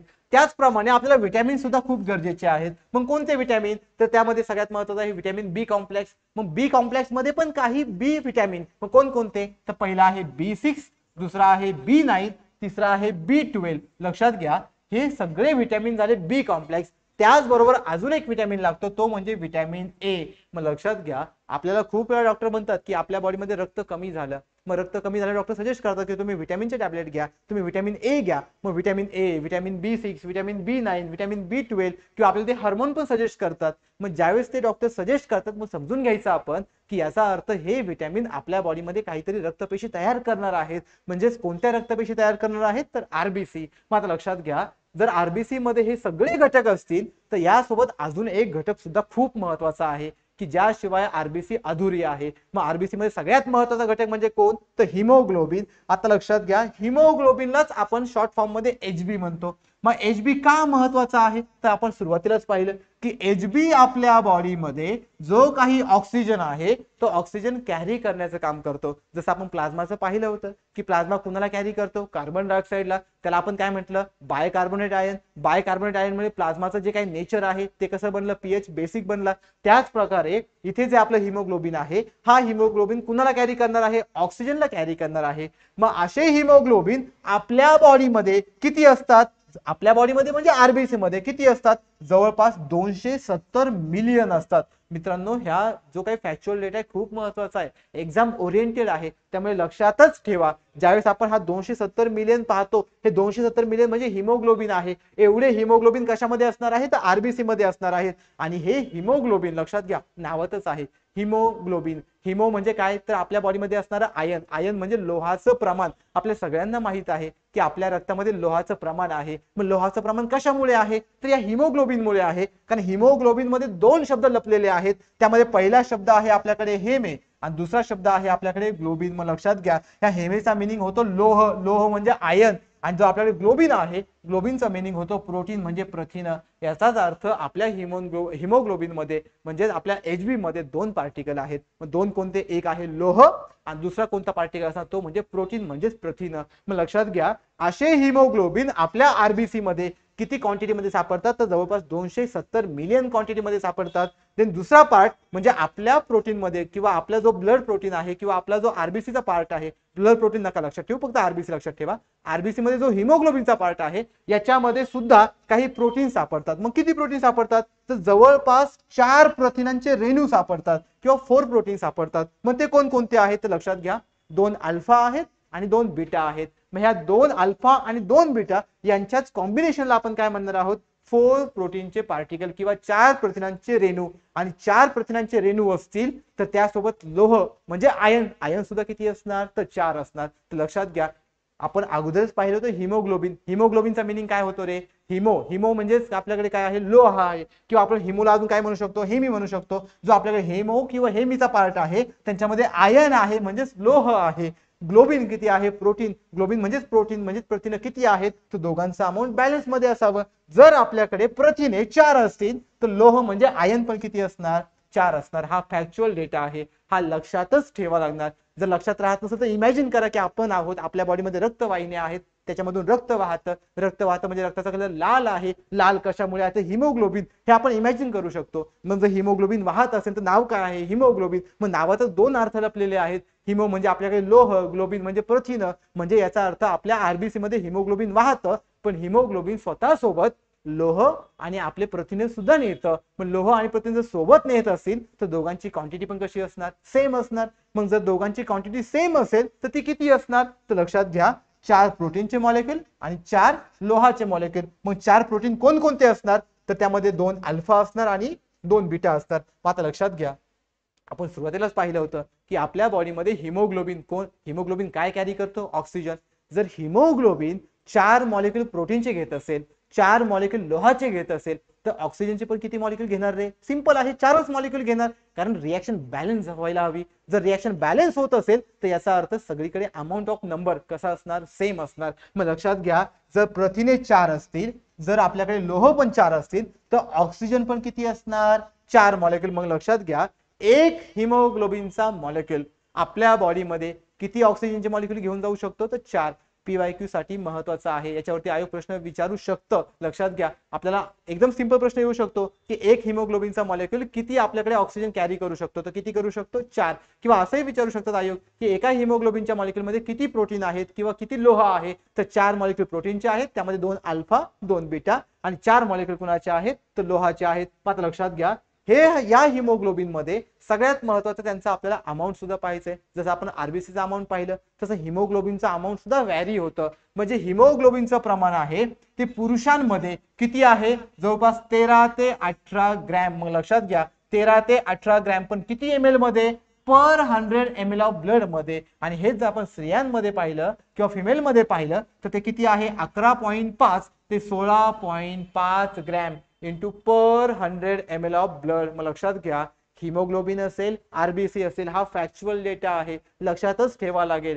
मग ज्यावेळेस आपण दोघांचं प्रमाण पाहतो, दोघांचं प्रमाण हे मेल आणि फिमेल म्हणजेच पुरुष आणि स्त्रिया ह्या दोघांमध्ये व्हॅरी होतं. जर दोघांमध्ये व्हॅरी होत असेल तर पुरुषांमध्ये याचं प्रमाण किती आहे 13 ते 18 ग्रॅम, स्त्रियांमध्ये याचं प्रमाण किती आहे 11.5 ते 16.5 ग्रॅम. मात्र लक्षात घ्या, जसं हिमोग्लोबिन आपल्याला इसेन्शियल आहे गरजेचं आहे, पण हे कधीपर्यंत गरजेचं आहे जर ते ठराविक अमाउंट मध्ये असेल, ठराविक प्रमाणामध्ये असेल तरच ते गरजेचं आहे.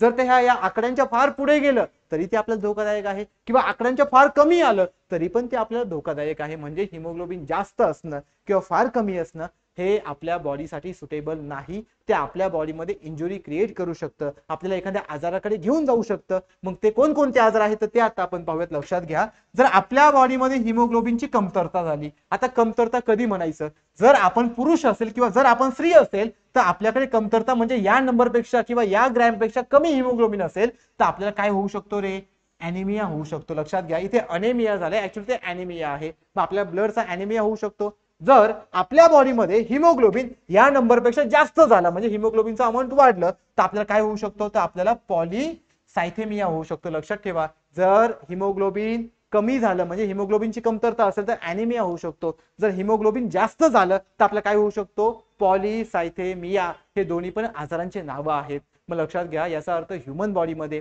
जे काही आहे ते सगळं आपल्याला बॅलन्स मध्येच लागतं आणि यांना बॅलन्स मध्ये ठेवण्याचं काम कुणाचं आहे तर हिमोग्लोबिनला बॅलन्स मध्ये ठेवण्याचं काम कुणाचं आहे तर हार्मोनचं आहे. म्हणजे हार्मोन आपल्या बॉडीमध्ये खूप इसेन्शियल आहेत. ज्यावेळेस आपण ग्लँडचं लेक्चर पाहूयात किंवा हार्मोनचं लेक्चर पाहूयात त्यावेळेस आपण पाहणार आहे की हार्मोन काय असतात, ते आपल्या बॉडीला कसं नियंत्रित ठेवतात. तसंच हार्मोनने इथे आपल्याला हिमोग्लोबिनला नियंत्रित ठेवलंय. मग लक्षात घ्या हिमोग्लोबिनचा नंबर किती आहे, पुरुषांमध्ये आहे 13 ते 18 ग्रॅम, स्त्रियांमध्ये आहे 11.5 ते 16.5 ग्रॅम.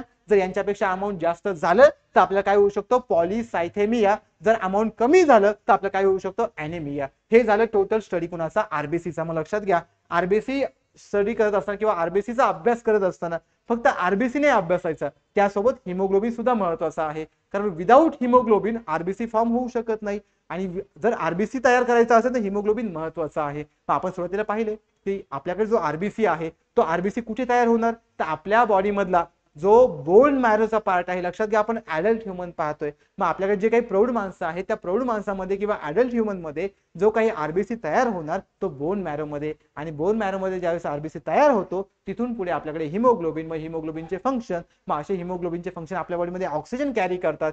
एक हिमोग्लोबिनचा मॉलिक्यूल आपल्या बॉडीमध्ये जवळपास 4 ऑक्सिजनला कॅरी करतो किंवा ट्रान्सपोर्ट करतो. ही कन्सेप्ट खूप महत्वाची आहे आपल्याला एक्झामसाठी. आता लक्षात घ्या पुढचा पॉईंट आहे डब्ल्यूबीसी. जसा आरबीसी एकदम सिंपल होता तसा डब्ल्यूबीसी पण एकदम सिंपल आहे. आता हा आपला फॅक्च्युअल डेटाच्या अगोदर आपण एक थोडं समजून घेऊया की डब्ल्यूबीसी काय आहे. लक्षात घ्या मित्रांनो डब्ल्यूबीसी म्हणजे पांढऱ्या पेशी की ज्या आपल्या बॉडीमध्ये ऍज अ सोल्जर म्हणून काम करतात. आता लक्षात घ्या सोल्जर कुणाला म्हणतात, ज्या वेळेस आपल्या बॉडीवरती एखादा बाहेरचा पार्टिकल अटॅक करणार आहे. लक्षात घ्या आपल्याकडे 2 टाईपचे बॅक्टेरिया असतात, बॅक्टेरिया किंवा तुम्ही मायक्रो ऑर्गॅनिझम म्हणजे सूक्ष्मजीव. लक्षात ठेवा 2 प्रकार म्हणजे कोणते तर काही हार्मफुल आहे काही युजफुल आहे. आता लक्षात घ्या काही बॅक्टेरिया जसे आपल्याला आजार क्रिएट करतात किंवा एखादा डिसीज क्रिएट करतात तसेच काही बॅक्टेरिया आपल्या बॉडीसाठी सुद्धा महत्वाचे असतात की जे आपल्या बॉडीमध्ये फर्मेंटेशन करणार आहेत, की जे आपल्या बॉडीसाठी एकदम युजफुल असणार आहे, की ज्यांना आपण युजफुल मायक्रो ऑर्गॅनिझम म्हणतो. पण काही धोकादायक आहेत. जर ते धोकादायक मायक्रो ऑर्गॅनिझम किंवा धोकादायक बॅक्टेरिया जर आपल्या बॉडीमध्ये आले तर ते आपल्याला डिसीज क्रिएट करतात. मग लक्षात घ्या जर ते आपल्या शरीरामध्ये येत असतील तर आपल्या शरीरामध्ये पण कोणीतरी असावं की ज्यांनी काय केलं पाहिजे की येणाऱ्या पार्टिकलला किल केलं पाहिजे. मग ते किल करणारा पार्ट म्हणजे कोण आहे आपल्याकडे डब्ल्यूबीसी आहे, म्हणजेच पांढऱ्या पेशी आहे. म्हणून पांढऱ्या पेशींना आपण काय म्हणतो सोल्जर ऑफ द सेल किंवा सोल्जर ऑफ द ब्लड किंवा सोल्जर ऑफ द ह्युमन किंवा सोल्जर ऑफ द ॲनिमल. मग लक्षात घ्या जर ते आपल्या बॉडीमध्ये सोल्जर सेल असतील तर सोल्जर सेल काय करणार रे, जर आलेला पार्टिकल आपल्या बॉडीमध्ये येत असेल तर लक्षात घ्या जो फॉरेन पार्टिकल आहे. आता फॉरेन पार्टिकल कशाला म्हणायचं, समजा मी आता इथे उभा आहे, समजा पेन म्हणजे एक मायक्रो ऑर्गॅनिझम आहे किंवा एखादा सूक्ष्मजीव आहे. जर तो बाहेरून माझ्या शरीरामध्ये येत असेल तर लक्षात घ्या ही माझी बॉडी आहे बरोबर, माझ्या बॉडीला म्हणायचं होस्ट. लक्षात घ्या यांना आपण काय म्हणणार होस्ट, माझी बॉडी म्हणजे होस्ट. जो बाहेरून पार्टिकल माझ्या बॉडीमध्ये येतोय किंवा माझ्या शरीरामध्ये येतोय त्याला म्हणायचं अँटीजन. लक्षात घ्या त्यांना आपण काय म्हणणार आहोत अँटीजन. आता हा अँटीजन माझ्या बॉडीसाठी धोकादायक आहे म्हणजे हार्मफुल आहे. जर तो माझ्या बॉडीमध्ये आला तर तो माझ्या बॉडीमध्ये निगेटिव्ह रिॲक्शन करणार आहे, त्यामुळे मी आजारी पडणार आहे. मग मला हा नकोय, मला म्हणजे हा होस्टला नको आहे. जर मला हा नको असेल तर माझी बॉडी याला किल करण्यासाठी कुणाची मदत घेणार आपल्या बॉडीमध्ये असणाऱ्या डब्ल्यूबीसीची. मग लक्षात घ्या पांढऱ्या पेशी खूप महत्वाच्या आहेत. पांढऱ्या पेशी आपल्या बॉडीमध्ये एकदम योग्य प्रमाणात असतील तर आपण जास्त आजारी पडत नाही. कारण आपण लक्षात घ्या आता आपण आपल्या डेली लाईफ मध्ये भरपूर बाहेर फिरतो बरोबर, भरपूर बाहेर फिरताना आपल्याला कळतं की आपल्याकडे प्रदूषण खूप वाढलेलं आहे तरी पण आपण सस्टेन राहतो. का बरं सस्टेन राहतो, कारण आपल्याला माहित आहे की आपल्या बॉडीमध्ये काय आहे डब्ल्यूबीसी.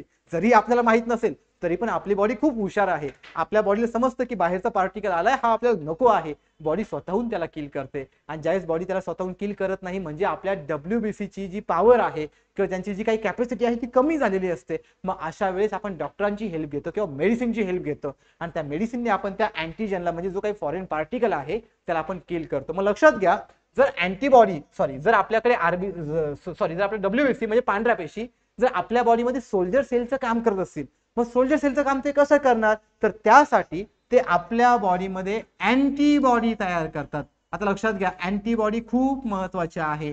या अँटीबॉडी वाय शेपच्या स्ट्रक्चरच्या असतात. आता वाय शेप म्हणजे काय लक्षात ठेवा, सिंपल आहे. हा शेप तुम्हाला वाय शेप दिसतोय, मग माझ्या बॉडीमध्ये जर वाय शेपचं स्ट्रक्चर तयार होत असेल तर अशा वाय शेपला मी काय म्हणणार आहे अँटीबॉडी. मग हे वाय शेप काय करतात, बाहेरून एखादा पार्टिकल आला तर त्याला ट्रॅप करतात आणि ज्यावेळेस ते त्याला ट्रॅप करतात, ट्रॅप केला म्हणजे अशा एक कॉम्प्लेक्स मध्ये किंवा अशा फॉर्म मध्ये एक कॉम्प्लेक्स तयार होतं, त्या कॉम्प्लेक्सला म्हणतात अँटीजन अँटीबॉडी कॉम्प्लेक्स. लक्षात घ्या, त्याला काय म्हणणार आपण, अँटीजन अँटीबॉडी कॉम्प्लेक्स. म्हणजे आता हे कोण आहे आपल्याकडे, अँटीबॉडी. बाहेरून एखादा पार्टिकल आला की जो आपल्याला नको आहे, समजा इथे एखादा पार्टिकल आला तर या पार्टिकल आपण काय म्हणणार, अँटीजन. मग अँटीजन अँटीबॉडी दोघांचा एक कॉम्प्लेक्स तयार होतो, त्याला म्हणायचं अँटीजन अँटीबॉडी कॉम्प्लेक्स. याचा अर्थ आपली अँटीबॉडी आता हळूहळू त्या अँटीजनला किल करणार. जर त्या अँटीजनला किल केलं म्हणजे आपण झालो डिसीज फ्री, म्हणजे आपल्याला कोणताही आजार होणार नाही. अशाच रिएक्शनला म्हणतात फॅगोसाइटोसिस. खूप महत्वाचा शब्द आहे मित्रांनो, लक्षात ठेवा. काय म्हणतात, फॅगोसाइटोसिस. अशा रिएक्शन आपल्या बॉडीमध्ये कंटिन्युअसली चालू आहे. जरी मी आता इथे उभा आहे तरी माझ्या बॉडीमध्ये काय चालू आहे, फॅगोसाइटोसिस. कारण माझ्या बाजूला जे ऍटमॉस्फिअर आहे त्याच्यामध्ये नंबर ऑफ बॅक्टेरिया आहेत, हे माझ्या बॉडीमध्ये जातात. हे सगळे चांगले आहेत असं नाही, काही धोकादायक पण आहेत, हार्मफुल पण आहेत. हे माझ्या बॉडीमध्ये गेले की माझं कोण ऍक्टिव्हेट होणार, डब्ल्यूबीसी. ते ऍक्टिव्हेट झाले की ते काय तयार करणार, अँटीबॉडी. अँटीबॉडी तयार केली की अँटीबॉडी कुणाकडे जाणार, अँटीजनकडे. दोघांचा एक कॉम्प्लेक्स तयार होणार. दोघांचा कॉम्प्लेक्स झाला की दोघांमध्ये रिएक्शन होणार. दोघांमध्ये जी रिएक्शन होणार त्याला आपण काय म्हणणार, फॅगोसाइटोसिस. आणि अशा प्रकारे तो अँटीजन काय होतो, किल होतो. म्हणून आपण पांढऱ्या पेशींना काय म्हणतो, तर सोल्जर सेल म्हणतो. ही झाली पांढऱ्या पेशींची थेअरी. आता आपण पाहूयात फॅक्च्युअल डेटा. आता लक्षात घ्या, जर तुम्ही ही डायग्राम पाहिली, लक्षात घ्या, यापूर्वी डायग्राम आरबीसी आपण व्यवस्थित पाहिलं होतं की आरबीसीला रेड कलर होता. इथे आपण पांढऱ्या पेशी पाहतोय, म्हणजे इथे आपल्याला जास्त काही कलर पाहायला भेटणार नाही. मात्र लक्षात घ्या, यांचा जो फॅक्च्युअल डेटा आहे त्यामध्ये सगळ्यात महत्वाचं जो आरबीसी आहे, आरबीसी पेक्षा ज्या साईजने मोठ्या असतात त्या म्हणजे कोण आहे आपल्याकडे, डब्ल्यूबीसी आहे. म्हणजे डब्ल्यूबीसी या आरबीसी पेक्षा आकाराने कशा असतात, तर मोठ्या असतात. मग लक्षात घ्या, आकाराने मोठ्या म्हणजे किती, तर त्यांचा डायमीटर जवळपास असतो 8 ते 15 मायक्रोमीटरचा. आणि आरबीसीचा किती पाहिला होता रे आपण, 7 मायक्रोमीटर. मग लक्षात घ्या, दोघांमध्ये फरक आहे. आरबीसी होते 7 मायक्रोमीटरचे आणि जो आपल्याकडे डब्ल्यूबीसी आहे तो किती आहे, 8 ते 15. म्हणून यांचा आकार आरबीसी पेक्षा कसा आहे, तर मोठा आहे. मग लक्षात घ्या, जसं आपण आरबीसीचं आयुष्य पाहिलं, त्यांचा लाईफ स्पॅन पाहिला, तसं आपल्याला डब्ल्यूबीसीचं पण लाईफ स्पॅन पाहायचं आहे. म्हणजे पांढऱ्या पेशींना पण एक स्वतःचं आयुष्य आहे. तर ते आयुष्य किती असतं, 3 ते 4 दिवस. आणि जे आपल्याकडे आरबीसी होते त्यांचं किती होतं, 127. ऍव्हरेज मध्ये किती होतं, 120 दिवस. मित्रांनो, जर हे लक्षात राहत नसेल तर तुम्ही 2 कॉलम बनवा, एका साईडला आरबीसी, दुसऱ्या साईडला डब्ल्यूबीसी. मग आरबीसीचं साईज किती आहे, डब्ल्यूबीसी साईज किती आहे, आरबीसीचा लाईफ स्पॅन किती आहे, डब्ल्यूबीसीचा लाईफ स्पॅन किती आहे, दोघांचा कंपॅरेटिव्ह स्टडी करा, जेणेकरून तुम्हाला लक्षात राहायला मदत होईल.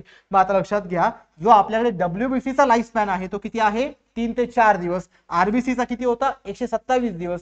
ऍव्हरेज मध्ये किती होता, 120 दिवस. हे सर्व एक्झाम ओरिएंटेड आहे, खूप महत्वाचं आहे. आता लक्षात घ्या, इथे आपलं प्रमाण दिलंय. आपण आरबीसी मध्ये पण प्रमाण पाहिलं होतं, स्त्रियांमध्ये वेगळं होतं, पुरुषांमध्ये वेगळं होतं. इथे आपल्याला जे अमाऊंट ऑफ डब्ल्यूबीसी आहे ते किती आहे, 5 ते 11,000. आता लक्षात घ्या, भरपूर लोकांनी ब्लड टेस्ट कधीतरी केली असेल, आपण आजारी पडलो असेल किंवा काहीतरी कारणामुळे आपण आपल्या रक्ताची टेस्ट केली असेल. ज्यावेळेस आपण आपल्या रक्ताची टेस्ट करतो तर आपल्याला एक रिपोर्ट मिळतो, एक रिपोर्ट कार्ड मिळतं. त्या रिपोर्ट कार्ड मध्ये आपल्याला आपल्या बॉडीमध्ये प्लाझ्मा किती आहे, डब्ल्यूबीसी किती आहे, आरबीसी किती आहे. मग आपल्याला पुढे असे 2-3 कॉलम असतात. मग असं वरती असतं नियंत्रित, जास्त, कमी. जर नियंत्रित असेल तर तिथे असं टिक मार्क केलेलं असतं. मग लक्षात घ्या, समजा मी आहे, समजा माझ्या बॉडीमध्ये आरबीसी समजा डब्ल्यूबीसी किती आहे, 5,000 आहेत. म्हणजे पांढऱ्या पेशी 5,000 आहेत. जर माझ्या शरीरामध्ये पांढऱ्या पेशी 5,000 असतील आणि जर समजा मी रक्ताची टेस्ट केली तर माझ्याकडे डब्ल्यूबीसी कशा आहेत, नियंत्रित. मग तो रिपोर्ट सांगतो की तुमच्या बॉडीमध्ये डब्ल्यूबीसी नियंत्रित आहेत. मग सेम डब्ल्यूबीसी नियंत्रित, आरबीसी नियंत्रित हे सांगण्याचं काम कुणाचं आहे, तर त्यांच्यामध्ये असणारं प्रमाणाचं, म्हणजे अमाऊंटचं किंवा सेल काउंटचं. मग लक्षात घ्या, इथे जे प्रमाण आहे डब्ल्यूबीसीचं ते जवळपास किती आहे, 5 ते 11,000. आणि लक्षात घ्या, हा फॅक्च्युअल डेटा आहे, एक्झाम ओरिएंटेड आहे. आता आपण जे सगळं पाहतो हे एक्झाम ओरिएंटेड होतं. सुरुवातीला आपण जे अँटीजन अँटीबॉडी होस्ट फॅगोसाइटोसिस हे जे पाहिलं हे थेरॉटिकल होतं, ही कन्सेप्ट होती. हे समजणं खूप महत्वाचं आहे. हे समजलं तर फॅक्च्युअल समजतं. मग लक्षात घ्या, जो आपण डब्ल्यूबीसी आहे त्यांना आपण काय म्हटलं, सोल्जर सेल म्हटलं. जे की आत्ताच आपण पाहिलं, सोल्जर सेल म्हणजे अँटीबॉडी तयार करतात, फॅगोसाइटोसिस होतं, अँटीजनला किल करतात आणि आपली बॉडी ही डिसीज फ्री राहते, म्हणजे हेल्दी राहते. म्हणून आपण डब्ल्यूबीसी ला काय म्हटलं, तर सोल्जर ऑफ ह्युमन बॉडी म्हटलं. आता लक्षात घ्या, ह्या डब्ल्यूबीसीचं फॉर्मेशन ह्युमन बॉडीमध्ये 2 ठिकाणी होऊ शकतं. 2 ठिकाणी होऊ शकतं म्हणजे सगळ्यात जास्त हे बोन मॅरो मध्ये होतं. आणि दुसरं आपल्याकडे कोणता ऑर्गन आहे, स्प्लीन. लक्षात घ्या, आरबीसी आणि डब्ल्यूबीसी दोघांमध्ये फार काही फरक नाही. आपण पाहिलं की आरबीसी मध्ये सुद्धा ज्या आरबीसी तयार होतात त्या बोन मॅरो मध्ये तयार होतात. डब्ल्यूबीसी मध्ये सुद्धा ज्या डब्ल्यूबीसी तयार होतात त्या सुद्धा कशामध्ये तयार होणार, तर बोन मॅरो मध्ये. फक्त आपण एक पाहिलं होतं की आरबीसी मध्ये इन ऍडल्ट ह्युमन ज्या आरबीसी डेथ होतात आफ्टर 127 डेज किंवा 120 डेज, त्या शेवटी डिजनरेट किंवा त्यांना जे काही डायजेशनचं काम आहे ते कोण करतात, स्प्लीन करतात. पण इथे स्प्लीन यांना डिजनरेट करत नाही, तर ते काय करतात, फॉर्मेशन करतात. कुणाचं, तर डब्ल्यूबीसीचं. मित्रांनो एकदम सोपं आहे, एकदम काळजीपूर्वक ऐका. एकदा केलं की पुन्हा तुम्हाला करण्याची गरज पडणार नाही. तुम्ही याला जस्ट समजून घ्या की आपल्या बॉडीमध्ये काय काय चालतं. मग आपल्या बॉडीमध्ये हे होत असेल तर आपली बॉडी इझिली सस्टेन होऊ शकते. म्हणजे आपली बॉडी कशी आहे, तर हेल्दी आहे. तर लक्षात घ्या, ज्या प्रकारे आपल्याला डब्ल्यूबीसी आरबीसी आपण पाहतोय, जसं आपण आरबीसी चे प्रकार पाहिले तसं आता आपल्याला डब्ल्यूबीसी सुद्धा पाहायचं. आता लक्षात घ्या, आरबीसी चे प्रकार पाहिले म्हणजे काय, तर आरबीसी एक मेन कंटेंट पाहिला म्हणजे हिमोग्लोबिन. तसं आपल्याला डब्ल्यूबीसी चे कंटेंट पाहायचे. पण डब्ल्यूबीसी मध्ये दोन महत्वाचे प्रकार पडतात. एक आहे ग्रॅन्युलोसाइट, लक्षात घ्या खूप महत्वाचं आहे.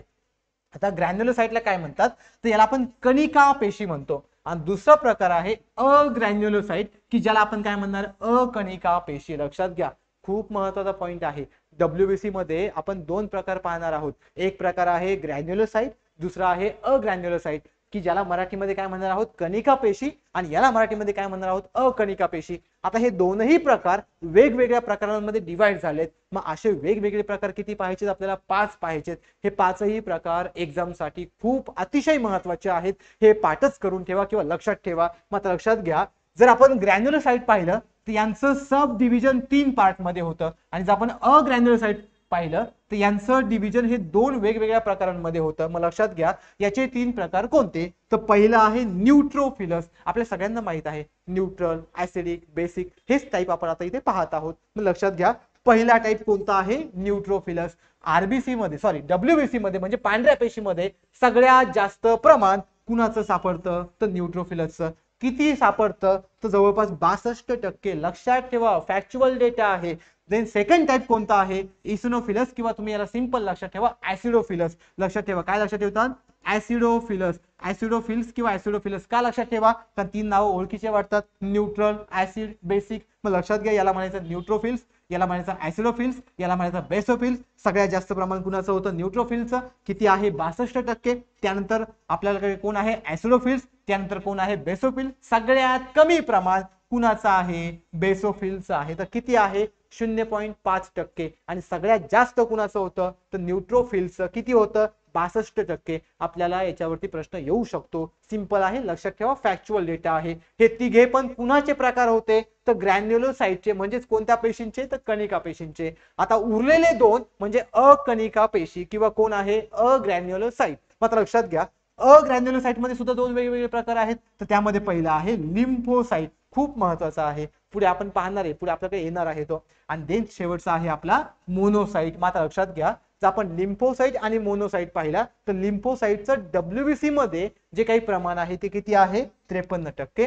मोनोसाइटचं किती आहे, 3 ते 5%. तुम्हाला हे सर्व प्रमाण लक्षात ठेवायचे आहेत, हे सर्व प्रकार लक्षात ठेवायचे आहेत. आयोग उद्या आपल्याला विचारू शकतं की ग्रॅन्युलोसाइटचे कोणकोणते प्रकार आहेत. मग ते आपल्याला ऑप्शन ए मध्ये सांगतील की न्यूट्रोफिलस, ऑप्शन बी मध्ये सांगतील ऍसिडोफिलस, ऑप्शन सी मध्ये सांगतील बॅसोफिलस, ऑप्शन डी मध्ये देतील लिम्फोसाइट. आपल्याला काय विचारलंय, कणिका पेशींचे प्रकार कोणते आहेत. म्हणजे आपलं उत्तर काय नसणार, तर लिम्फोसाइट नसतात. आणि उरलेले 3 हे आपलं काय असणार, तर उत्तर असणार. आणि ऍसिडोफिल्सलाच आपण काय म्हणतो, एसिनोफिल्स म्हणतो. मात्र लक्षात घ्या हे सगळे प्रकार कुणाचे झाले, आपल्याकडे असणाऱ्या पांढऱ्या पेशींचे. आता आपण थोडंसं यांना डीप मध्ये पाहूयात. आता लक्षात घ्या, ज्यावेळेस आपण ग्रॅन्युलोसाइट पाहतो म्हणजे कणिका पेशी पाहतो, तर कणिका पेशीमध्ये किती प्रकार पडतात, तर 3 प्रकार पडतात. त्यातला पहिला प्रकार कोणता आहे, न्यूट्रोफिलस. मात्र लक्षात घ्या न्यूट्रोफिलस आपण सुरुवातीलाच पाहिलं की हे सगळ्यात जास्त मोठ्या प्रमाणात कशामध्ये असतात, तर डब्ल्यूबीसी मध्ये असतात. मग डब्ल्यूबीसी मध्ये असं म्हणजे यांचं प्रमाण किती आहे, 62% आहे. लक्षातच राहू द्या, याचा अर्थ हे जास्त प्रमाणात सापडतात कशामध्ये, तर पांढऱ्या पेशीमध्ये. आता लक्षात घ्या पांढऱ्या पेशीमध्ये ज्यावेळेस आपण न्यूट्रोफिलसचा विचार करतो त्यावेळेस त्यांचे जे केंद्रक आहेत हे अनेक भागांपासून बनलेले असतात. आता केंद्रक म्हणजे काय, तर लक्षात घ्या केंद्रक म्हणजे न्यूक्लियस. आपण यापूर्वी जे लेक्चर पाहिलेलं आहे पेशी आणि पेशी अंगके, त्यामध्ये आपण पाहिलं की आपल्या बॉडीमध्ये एक न्यूक्लियस आहे, न्यूक्लियस हा एक पेशी अंग आहे. मग पेशी अंगाला आपण काय म्हणणार आहोत, ते केंद्रक. मग लक्षात घ्या न्यूट्रोफिलस हा कुणाचा पार्ट आहे, डब्ल्यूबीसीचा म्हणजे पांढऱ्या पेशींचा. हा कशापासून बनलेला आहे, केंद्रकापासून. पण यांच्या केंद्रक हा एका भागापासून बनलेला आहे का, नाही, तो अनेक भागांपासून बनलेला आहे. याच भागांना आपण काय म्हणतो रे, लोब्स म्हणतो. मग लक्षात घ्या आपण सुरुवातीलाच पाहिलं की हे एक रिॲक्शन करतात, त्या रिॲक्शनला आपण काय म्हणतो, फॅगोसाइटोसिस. मी तुम्हाला सुरुवातीलाच थेरी सांगितली की हे आपल्या बॉडीचे सोल्जर सेल आहेत. सोल्जर सेल म्हणजे हे कुणाला मारणार, जे बॉडीच्या बाहेरचे पार्टिकल आहेत. मग बॉडीच्या बाहेरचे कोणते पार्टिकल, तर मायक्रो ऑर्गॅनिझम. अशाच मायक्रो ऑर्गॅनिझमला आपण काय म्हणणार आहोत, सूक्ष्म जीव म्हणणार आहोत. लक्षात घ्या आपण सगळेजण हेल्दी आहोत. तर कुणाच्या कृपेने आपण हेल्दी आहोत, तर पांढऱ्या पेशी. तर पांढऱ्या पेशीमध्ये कोण आहेत, तर 5 वेगवेगळे प्रकार आहेत. पण त्या 5 वेगवेगळ्या प्रकारांना आपण 2 ग्रुपमध्ये डिवाइड करतो, एक कणिका पेशी आणि दुसरं अकणिका पेशी, म्हणजेच ग्रॅन्युलोसाइट आणि अग्रॅन्युलोसाइट. तर त्यातला पहिला प्रकार कोणता आहे, आपला न्यूट्रोफिलस आहे. मग लक्षात घ्या ज्यावेळेस आपण न्यूट्रोफिलस पाहतो, तर या न्यूट्रोफिलसचं सगळ्यात महत्वाचं एक काम आहे, ते म्हणजे आपल्या बॉडीमध्ये पल्स तयार करणे. आता लक्षात घ्या भरपूर भरपूर मित्रांना पल्स म्हणलं की असं खूप वेगळं वाटतं.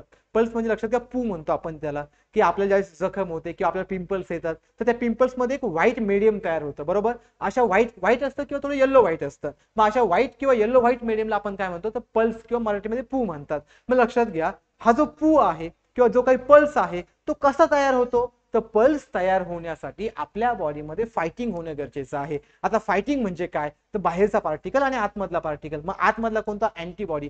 बाहेरचा म्हणजे कोणता, अँटीजन, की जो आपल्याला नको आहे, जो आपला आजार क्रिएट करणार आहे. मग आपल्या बॉडीमध्ये एक सोल्जर आहे, सोल्जर म्हणजे अँटीबॉडी, की ज्याला कोणी तयार केले, पांढऱ्या पेशींनी. दोघांमध्ये एक वॉर होतं, दोघांमध्ये एक युद्ध होतं. ते युद्धाला आपण काय म्हणणार आहोत, फॅगोसाइटोसिस. लक्षात घ्या युद्ध म्हणजे रिॲक्शन, एक अभिक्रिया होते. आणि ज्यावेळेस रिॲक्शन होते त्यावेळेस तो बाहेरचा आलेला पार्टिकल किल होतो, आणि किल झाल्यावरती त्या ठिकाणी किंवा त्या जखमेवरती काय तयार होतो, पू तयार होतो. खूप महत्वाची कन्सेप्ट आहे. आपल्या सगळ्यांना आतापर्यंत भरपूर वेळा पल्स पाहिलेला आहे, पण कसा तयार होतो, कुठून आला, आपल्याला काहीच माहित नसतं. आपल्याला फक्त एवढं कळतं ते खराब आहे, आपण त्याकडे पाहत नाही, लक्ष देत नाही. पण तो कशापासून तयार होतो, तर या न्यूट्रोफिलस पासून तयार होतो. न्यूट्रोफिलस म्हणजे कशापासून तयार झाला, तर एक्झॅक्ट फॅगोसाइटोसिस पासून तयार झाला. म्हणजे रिॲक्शन झाली कुणामध्ये, तर अँटीजन आणि अँटीबॉडी मध्ये झाली. मग लक्षात घ्या मित्रांनो, हा जरा पूर्ण आपला न्यूट्रोफिलस. दुसरा आहे आपला ऍसिडोफिलस. ऍसिडोफिलस हा पण टाईप आहे कुणाचा, तर कणिका पेशींचा. मग आता लक्षात घ्या जसं आपण पाहिलं की न्यूट्रोफिलस हा अनेक भागांपासून बनलेला आहे. अनेक भाग म्हणजे कुणाचे भाग, तर केंद्रकाचे भाग. तसंच यांचा जो केंद्रक आहे तो 2 भागांपासून बनलेला आहे. मग लक्षात घ्या जसं आपल्या बॉडीमध्ये पू बनवण्यासाठी किंवा पल्स बनवण्यासाठी न्यूट्रोफिलस महत्वाचा आहे, तसंच आपल्याला भरपूर वेळा काही ना काही ॲलर्जी होते. लक्षात घ्या मी पुन्हा एकदा सांगतो, आता आपण डब्ल्यूबीसी पाहतोय म्हणजे पांढऱ्या पेशी पाहतोय. पांढऱ्या पेशी सोल्जर आहेत आपल्या बॉडीच्या, की जे आपल्याला वाचवतात कशापासून, तर रोगांपासून किंवा आजारांपासून. मग आपल्याला ॲलर्जी हा पण एक आजार आहे. मग ॲलर्जी पासून वाचवण्याचं काम कुणाचं आहे, तर ऍसिडोफिलसचं आहे. मग लक्षात घ्या आपल्या बॉडीमध्ये ज्यावेळेस ॲलर्जी होते, लक्षात घ्या ॲलर्जी होते, त्यावेळेस त्या ॲलर्जीला मारण्यासाठी आपली बॉडी अँटी ॲलर्जिक सेल तयार करते. लक्षात घ्या मी काय म्हणतोय, ज्यावेळेस बाहेरचा पार्टिकल आला आपल्या बॉडीने अँटीबॉडी तयार केली. अँटी मीन्स टू किल, त्याला किल करायचं आपल्याला. आता आपल्या बॉडीला ॲलर्जी होते, पुन्हा ॲलर्जीला पण किल करायचंय. मग कोण असणार, तर अँटी ॲलर्जिक सेल. लक्षात घ्या कोणत्या सेल असणार, अँटी ॲलर्जिक सेल. आणि या अँटी ॲलर्जिक सेल आपल्या बॉडीमध्ये कॉम्प्लेक्स बनवतात. लक्षात घ्या पुन्हा एक शब्द आला, कॉम्प्लेक्स. कॉम्प्लेक्स म्हणजे काय, पुन्हा सांगतो मी. ज्यावेळेस अँटीजन अँटीबॉडी एकत्र आले, ह्या अँटीबॉडीला अँटीजन किल करायचं आहे, दोघांमध्ये रिॲक्शन होते म्हणजे कॉम्प्लेक्स. तसंच इथे ॲलर्जी आहे, ॲलर्जी पण कशामुळे तरी होणार आहे. मग ज्या बॅक्टेरियामुळे आपल्याला ॲलर्जी होणार आहे आणि आपल्या बॉडीमध्ये ज्या अँटी ॲलर्जिक सेल आहे, म्हणजे allergy plus anti allergic cell दोघांची रिॲक्शन, जर दोघांची रिॲक्शन झाली म्हणजेच काय तयार झाला, दोघांचा कॉम्प्लेक्स झाला. आणि ह्या कॉम्प्लेक्स नंतर काय होणार आहे, नष्ट होणार आहे आणि आपल्या बॉडीमध्ये ॲलर्जी संपुष्टात येणार आहे. म्हणजे आपण झालो डिसीज फ्री, म्हणजे आपल्याला कोणताही आजार होणार नाही. तर लक्षात घ्या मित्रांनो, जसं आपल्याकडे बॉडीमध्ये अँटी ॲलर्जिक सेलचं काम कोण करतात, ऍसिडोफिलस, तसंच ते आपल्या बॉडीमध्ये अँटी टॉक्सिक सेलचं काम करतात. आता अँटी टॉक्सिक सेल म्हणजे काय, तर लक्षात घ्या टॉक्सिक म्हणजे आपल्या बॉडीमध्ये वाढणारं विष किंवा पॉइझन. मग आपल्या बॉडीमध्ये जर काही पॉइझन तयार होत असेल तर त्या पॉइझनला शरीरातून बाहेर काढण्याचं काम कुणाचं आहे, ऍसिडोफिलसचा आहे, म्हणून याला आपण काय म्हणणार आहोत तर अँटी टॉक्सिक सेल म्हणणार आहोत. लक्षात घ्या. आपल्याला न्यूट्रोफिलस सुद्धा महत्वाचा आहे, कारण तो आपल्या बॉडीमध्ये अँटीजन अँटीबॉडी तयार करतो, कॉम्प्लेक्स तयार करतो. ऍसिडोफिलस सुद्धा महत्वाचा आहे, कारण तो अँटी ॲलर्जिक आहे किंवा अँटी टॉक्सिक सेल तयार करतो. आणि जो आता आपला पुढचा टाईप म्हणजे तिसरा टाईप आहे तो आहे बॅसोफिलस. आता लक्षात घ्या, जो बेसोफिल्स आहे तो काय तयार करणार तर हा सर्वात कमी प्रमाणात आहे. किती आहे 0.5%. मग सर्वात जास्त प्रमाणात कोण होता तर न्यूट्रोफिलस. किती होता तर 62%. मग लक्षात घ्या, ज्यावेळेस आपण पांढऱ्या पेशीमध्ये सर्वात कमी प्रमाण हे बेसोफिलचं पाहतो, याचा अर्थ त्याच्यामध्ये केंद्रकाचे भाग जास्त असतील का तर नाही, कमी असतील. कमी असतील ते पण कमी जागेत असतील. कमी जागेत असतील याचा अर्थ ते गुंडळलेले असतील म्हणजे ट्विस्टेड असतील. लक्षात घ्या, ज्यावेळेस सेल आकाराने मोठी असते म्हणजे त्याचा केंद्रक पण मोठा म्हणजे केंद्रकाचे भाग पण मोठे. ज्यावेळेस सेल आकाराने छोटी असते म्हणजे केंद्रक पण छोटा. केंद्रक जर छोटा असेल तर तो कमी जागेत गुंडळलेला असतो. सेम कन्सेप्ट आपल्याला इथे पाहिजे आहे की WBC कसा आहे कमी आहे. किती प्रमाण आहे 0.5% प्रमाण आहे. याचा अर्थ त्याचा केंद्रक हा वेगवेगळ्या भागांमध्ये असणार का तर नाही, तो गुंडळलेला म्हणजे कमी जागेत असणार. त्यालाच आपण काय म्हणणार तर ट्विस्टेड म्हणणार. आणि त्याचप्रमाणे आपल्या बॉडीमध्ये जी काही ॲलर्जिक कंडिशन आहे, ॲलर्जिक कंडिशन मध्ये बेसोफिलचं प्रमाण वाढतं. लक्षात घ्या, अँटी ॲलर्जिक सेल कोणी तयार केला ऍसिडोफिल्सने. त्याचप्रमाणे अँटी टॉक्सिक सेल पण कोणी तयार केला ऍसिडोफिल्सने. आणि आपल्या बॉडीमध्ये बेसोफिल्स हा कमी प्रमाणात आहे. ज्यावेळेस ॲलर्जिक कंडिशन तयार होते त्यावेळेस त्यांचं प्रमाण आपल्या बॉडीमध्ये काय होतं तर वाढतं. आता लक्षात घ्या, आता पुढचा टाईप आहे तर आपण म्हणतो अकणिका पेशी किंवा अकणिका सेल म्हणजे अग्रॅन्युलोसाइट. याचे दोन महत्वाचे प्रकार पडतात, खूप महत्वाचे आहेत, आयोगाने प्रश्न विचारलेला आहे. मग लक्षात घ्या, त्यामध्ये आहे पहिलं आपलं लिम्फोसाइट. खूप महत्वाचा आहे. कोणता आहे लिम्फोसाइट. लिम्फोसाइट मध्ये दोन प्रकार पडतात, एक आहे बी लिम्फोसाइट आणि दुसरा आहे टी लिम्फोसाइट. भरपूर लोकांनी बी आणि टी शब्द ऐकलेले आहेत लिम्फोसाइट मध्ये, पण माहितच नाही की बी लिम्फोसाइट काय आणि टी लिम्फोसाइट काय, पण शब्द मात्र ओळखीचे आहेत. तर लक्षात घ्या, बी लिम्फोसाइटची जी काही निर्मिती होते ती होते बोन मॅरो मध्ये. आता बोन मॅरो पुन्हा सांगण्याची गरज नाही, आपल्याला माहित आहे. लक्षात घ्या, बोन मॅरो कुठे असतो तुम्हाला थोडक्यात दाखवतो. समजा हा आपल्या बॉडी मधला बोन आहे. जस्ट इमॅजिन करा की हा एक बोन आहे. तुम्ही भरपूर कुत्र्यांना पाहिलं असेल की कुत्रा या प्रकारचा एक आपल्याकडे बोन घेऊन येतं, एक हाड घेऊन येतं. या हाडामध्ये आपल्याला पोकळी सापडते मध्ये, बरोबर. या पोकळीमध्ये जो पोर्शन सापडतो त्या पोर्शनला आपण काय म्हणणार आहोत तर बोन मॅरो म्हणणार आहोत. मग या बोन मॅरोचा जो काही विकास आहे तो कशामध्ये होतो बोन मॅरो मध्येच होतो. पण जर आपण टी लिम्फोसाइट कडे गेलो तर टी लिम्फोसाइटची निर्मिती कशामध्ये होते बोन मॅरो मध्ये, पण त्यांचा विकास बोन मॅरो मध्ये होत नाही. विकास म्हणजे त्यांची ग्रोथ अँड डेव्हलपमेंट. मग त्यांची ग्रोथ अँड डेव्हलपमेंट कोणत्या ग्रंथीमध्ये होते तर थायमस ग्रंथीमध्ये. पॉइंट महत्वाचा आहे, लक्षात ठेवा. लिम्फोसाइट मग तो बी असो किंवा टी असो, दोन्ही पण कुठे तयार झाले तर बोन मॅरो मध्ये तयार झाले, पण त्यांचा जो विकास आहे तो वेगवेगळ्या ठिकाणी झाला. यांचा विकास झाला बोन मॅरो मध्येच, पण यांचा विकास झाला थायमस ग्रंथीमध्ये. यांचा म्हणजे कुणाचा तर टी लिम्फोसाइटचा, आणि इकडे कुणाचा तर बी लिम्फोसाइटचा. मग आता यांचं काम काय आहे अँटीबॉडी तयार करणे. आपण सुरुवातीलाच पाहिलं पांढऱ्या पेशी म्हणजे सोल्जर, सोल्जर म्हणजे काय अँटीबॉडी. आणि इकडे यांचं काम काय आहे पेशींच्या प्रतिकार क्षमतेत भाग घेतात. म्हणजे आपल्या जी सेलची इम्युनिटी आहे, जी काही रोगप्रतिकार क्षमता आहे त्यांच्यामध्ये हे पार्टिसिपेट होतात. तर कोण टी लिम्फोसाइट. मित्रांनो बी आणि टी दोन्हीही महत्वाचं आहे. आता आपल्याकडे आहे पुढे मोनोसाइट्स. आता मोनोसाइट्स एवढा काही महत्वाचं नाही, तरी पण लक्षात ठेवा की मोनोसाइटचं नॉर्मल एक काम असतं. ते काय करतात, जे काही आपल्या बॉडीमध्ये मॅक्रोफेज म्हणजे सूक्ष्मजीवांना खाणारे जे काही एजंट्स आहेत त्यांची ते निर्मिती करतात. एवढंच काम कोणाचं आहे मोनोसाइटचं. आता आपला सगळ्यात शेवटचा टाईप म्हणजे प्लेटलेट. प्लेटलेट खूप महत्वाचे आहेत. आता प्लेटलेट काय आहेत लक्षात घ्या. जसं आपल्या बॉडीमध्ये आरबीसी WBC, लक्षात घ्या आतापर्यंत आपण काय काय पाहिले प्लाझ्मा पाहिले, आपण ब्लड पाहतोय बरोबर. ब्लड मध्ये आपण पाहिलं की दोन मेन कंपोनंट आहेत, एक प्लाझ्मा आहे आणि एक आपल्या बॉडीमध्ये असणारा रक्तपेशी म्हणजे ब्लड सेल आहेत. प्लाझ्मा हा 1.55% आहे आणि उरलेले 45% म्हणजे रक्तपेशी आहेत.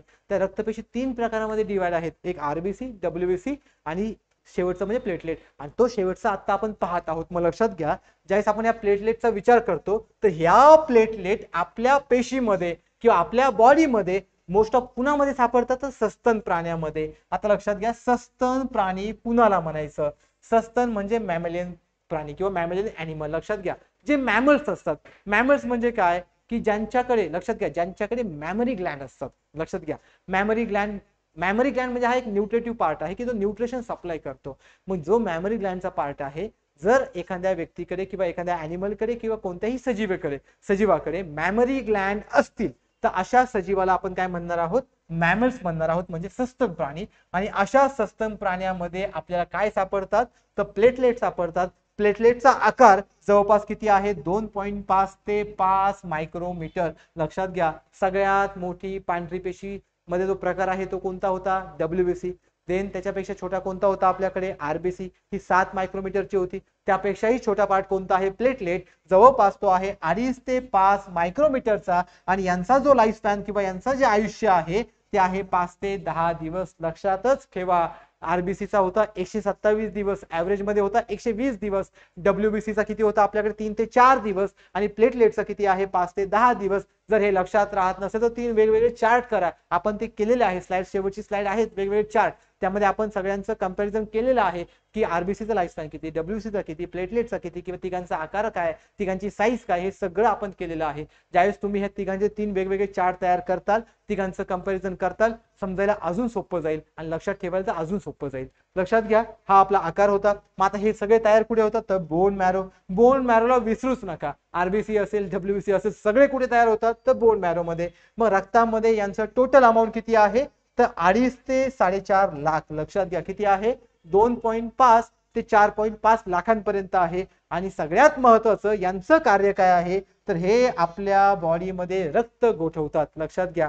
हे आपल्या बॉडीमध्ये काय करतात, रक्त गोठवतात. आणि ज्यावेळेस हे आपल्या बॉडीमध्ये रक्त गोठवतात त्यावेळेस आपल्या बॉडीमध्ये ब्लड कोॲग्युलेशन होतं. आणि ब्लड कोॲग्युलेशनसाठी सगळ्यात महत्त्वाचा पार्ट म्हणजे कोण आहे आपल्याकडे, तर प्लेटलेट आहे. मित्रांनो, आताच आपण पाहिलं होतं, मी तुम्हाला थोड्या वेळापूर्वी म्हटलं की तुम्ही 3 चार्ट तयार करा. RBCचा एक करा, WBCचा एक करा आणि प्लेटलेटचा एक करा. त्या तिघांना कंपॅरेटिव्ह स्टडी करा. जर तुम्ही हा चार्ट व्यवस्थित पाहिला तर या चार्टमध्ये काय दिलंय की यांची निर्मिती कशी होते हे ऑलरेडी आपण लेक्चरमध्ये पाहिले. देन यांचा आकार काय आहे, देन यांची संख्या किती आहे, देन यांचा हे किती दिवस जगतात म्हणजे लाईफ स्पॅन किती आहे, आणि यांच्याविषयी इतर माहिती. लक्षात घ्या.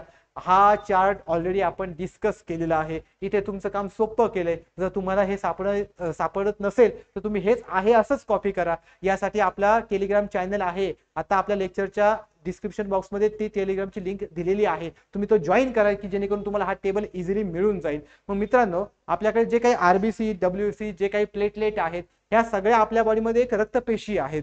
आणि या रक्तपेशींचा अमाऊंट आपल्या बॉडीमध्ये किती होतं, तर 45% होतं. त्याचबरोबर 55% कोण होता, तर प्लाझ्मा होता.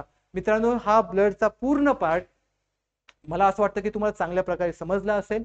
आणि जर तुम्हाला चांगल्या प्रकारे समजला असेल तर तुम्ही अजून चांगल्या प्रकारे समजून घ्यायचा असेल तर तुम्ही याच्या नोट्स आपल्या जो टेलिग्रामचा चॅनल आहे त्यावरती आलेले आहेत. तुम्ही एकदा लेक्चर पाहून झाल्यावरती त्या नोट्स वाचा, जेणेकरून तुम्हाला त्याचा अजून समजण्यासाठी फायदा होईल. यासाठी तुम्ही टेलिग्राम चॅनलला जॉईन व्हा, जेणेकरून तुम्हाला प्रत्येक लेक्चरच्या नोट्स मिळत राहतील आणि तुमचा अभ्यास करण्याचा आनंद अजून वाढेल, की जेणेकरून तुम्हाला लवकरात लवकर पोस्ट मिळायला मदत होईल. तर मित्रांनो, आय होप की तुम्हाला हे लेक्चर चांगल्या प्रकारे आवडलं असेल. आता पुन्हा आपण आपल्या विज्ञान सिरीज मध्ये जो काही नेक्स्ट पार्ट आहे तो आता आपण पुढच्या लेक्चरमध्ये पाहूयात. चालेल, थँक्यू.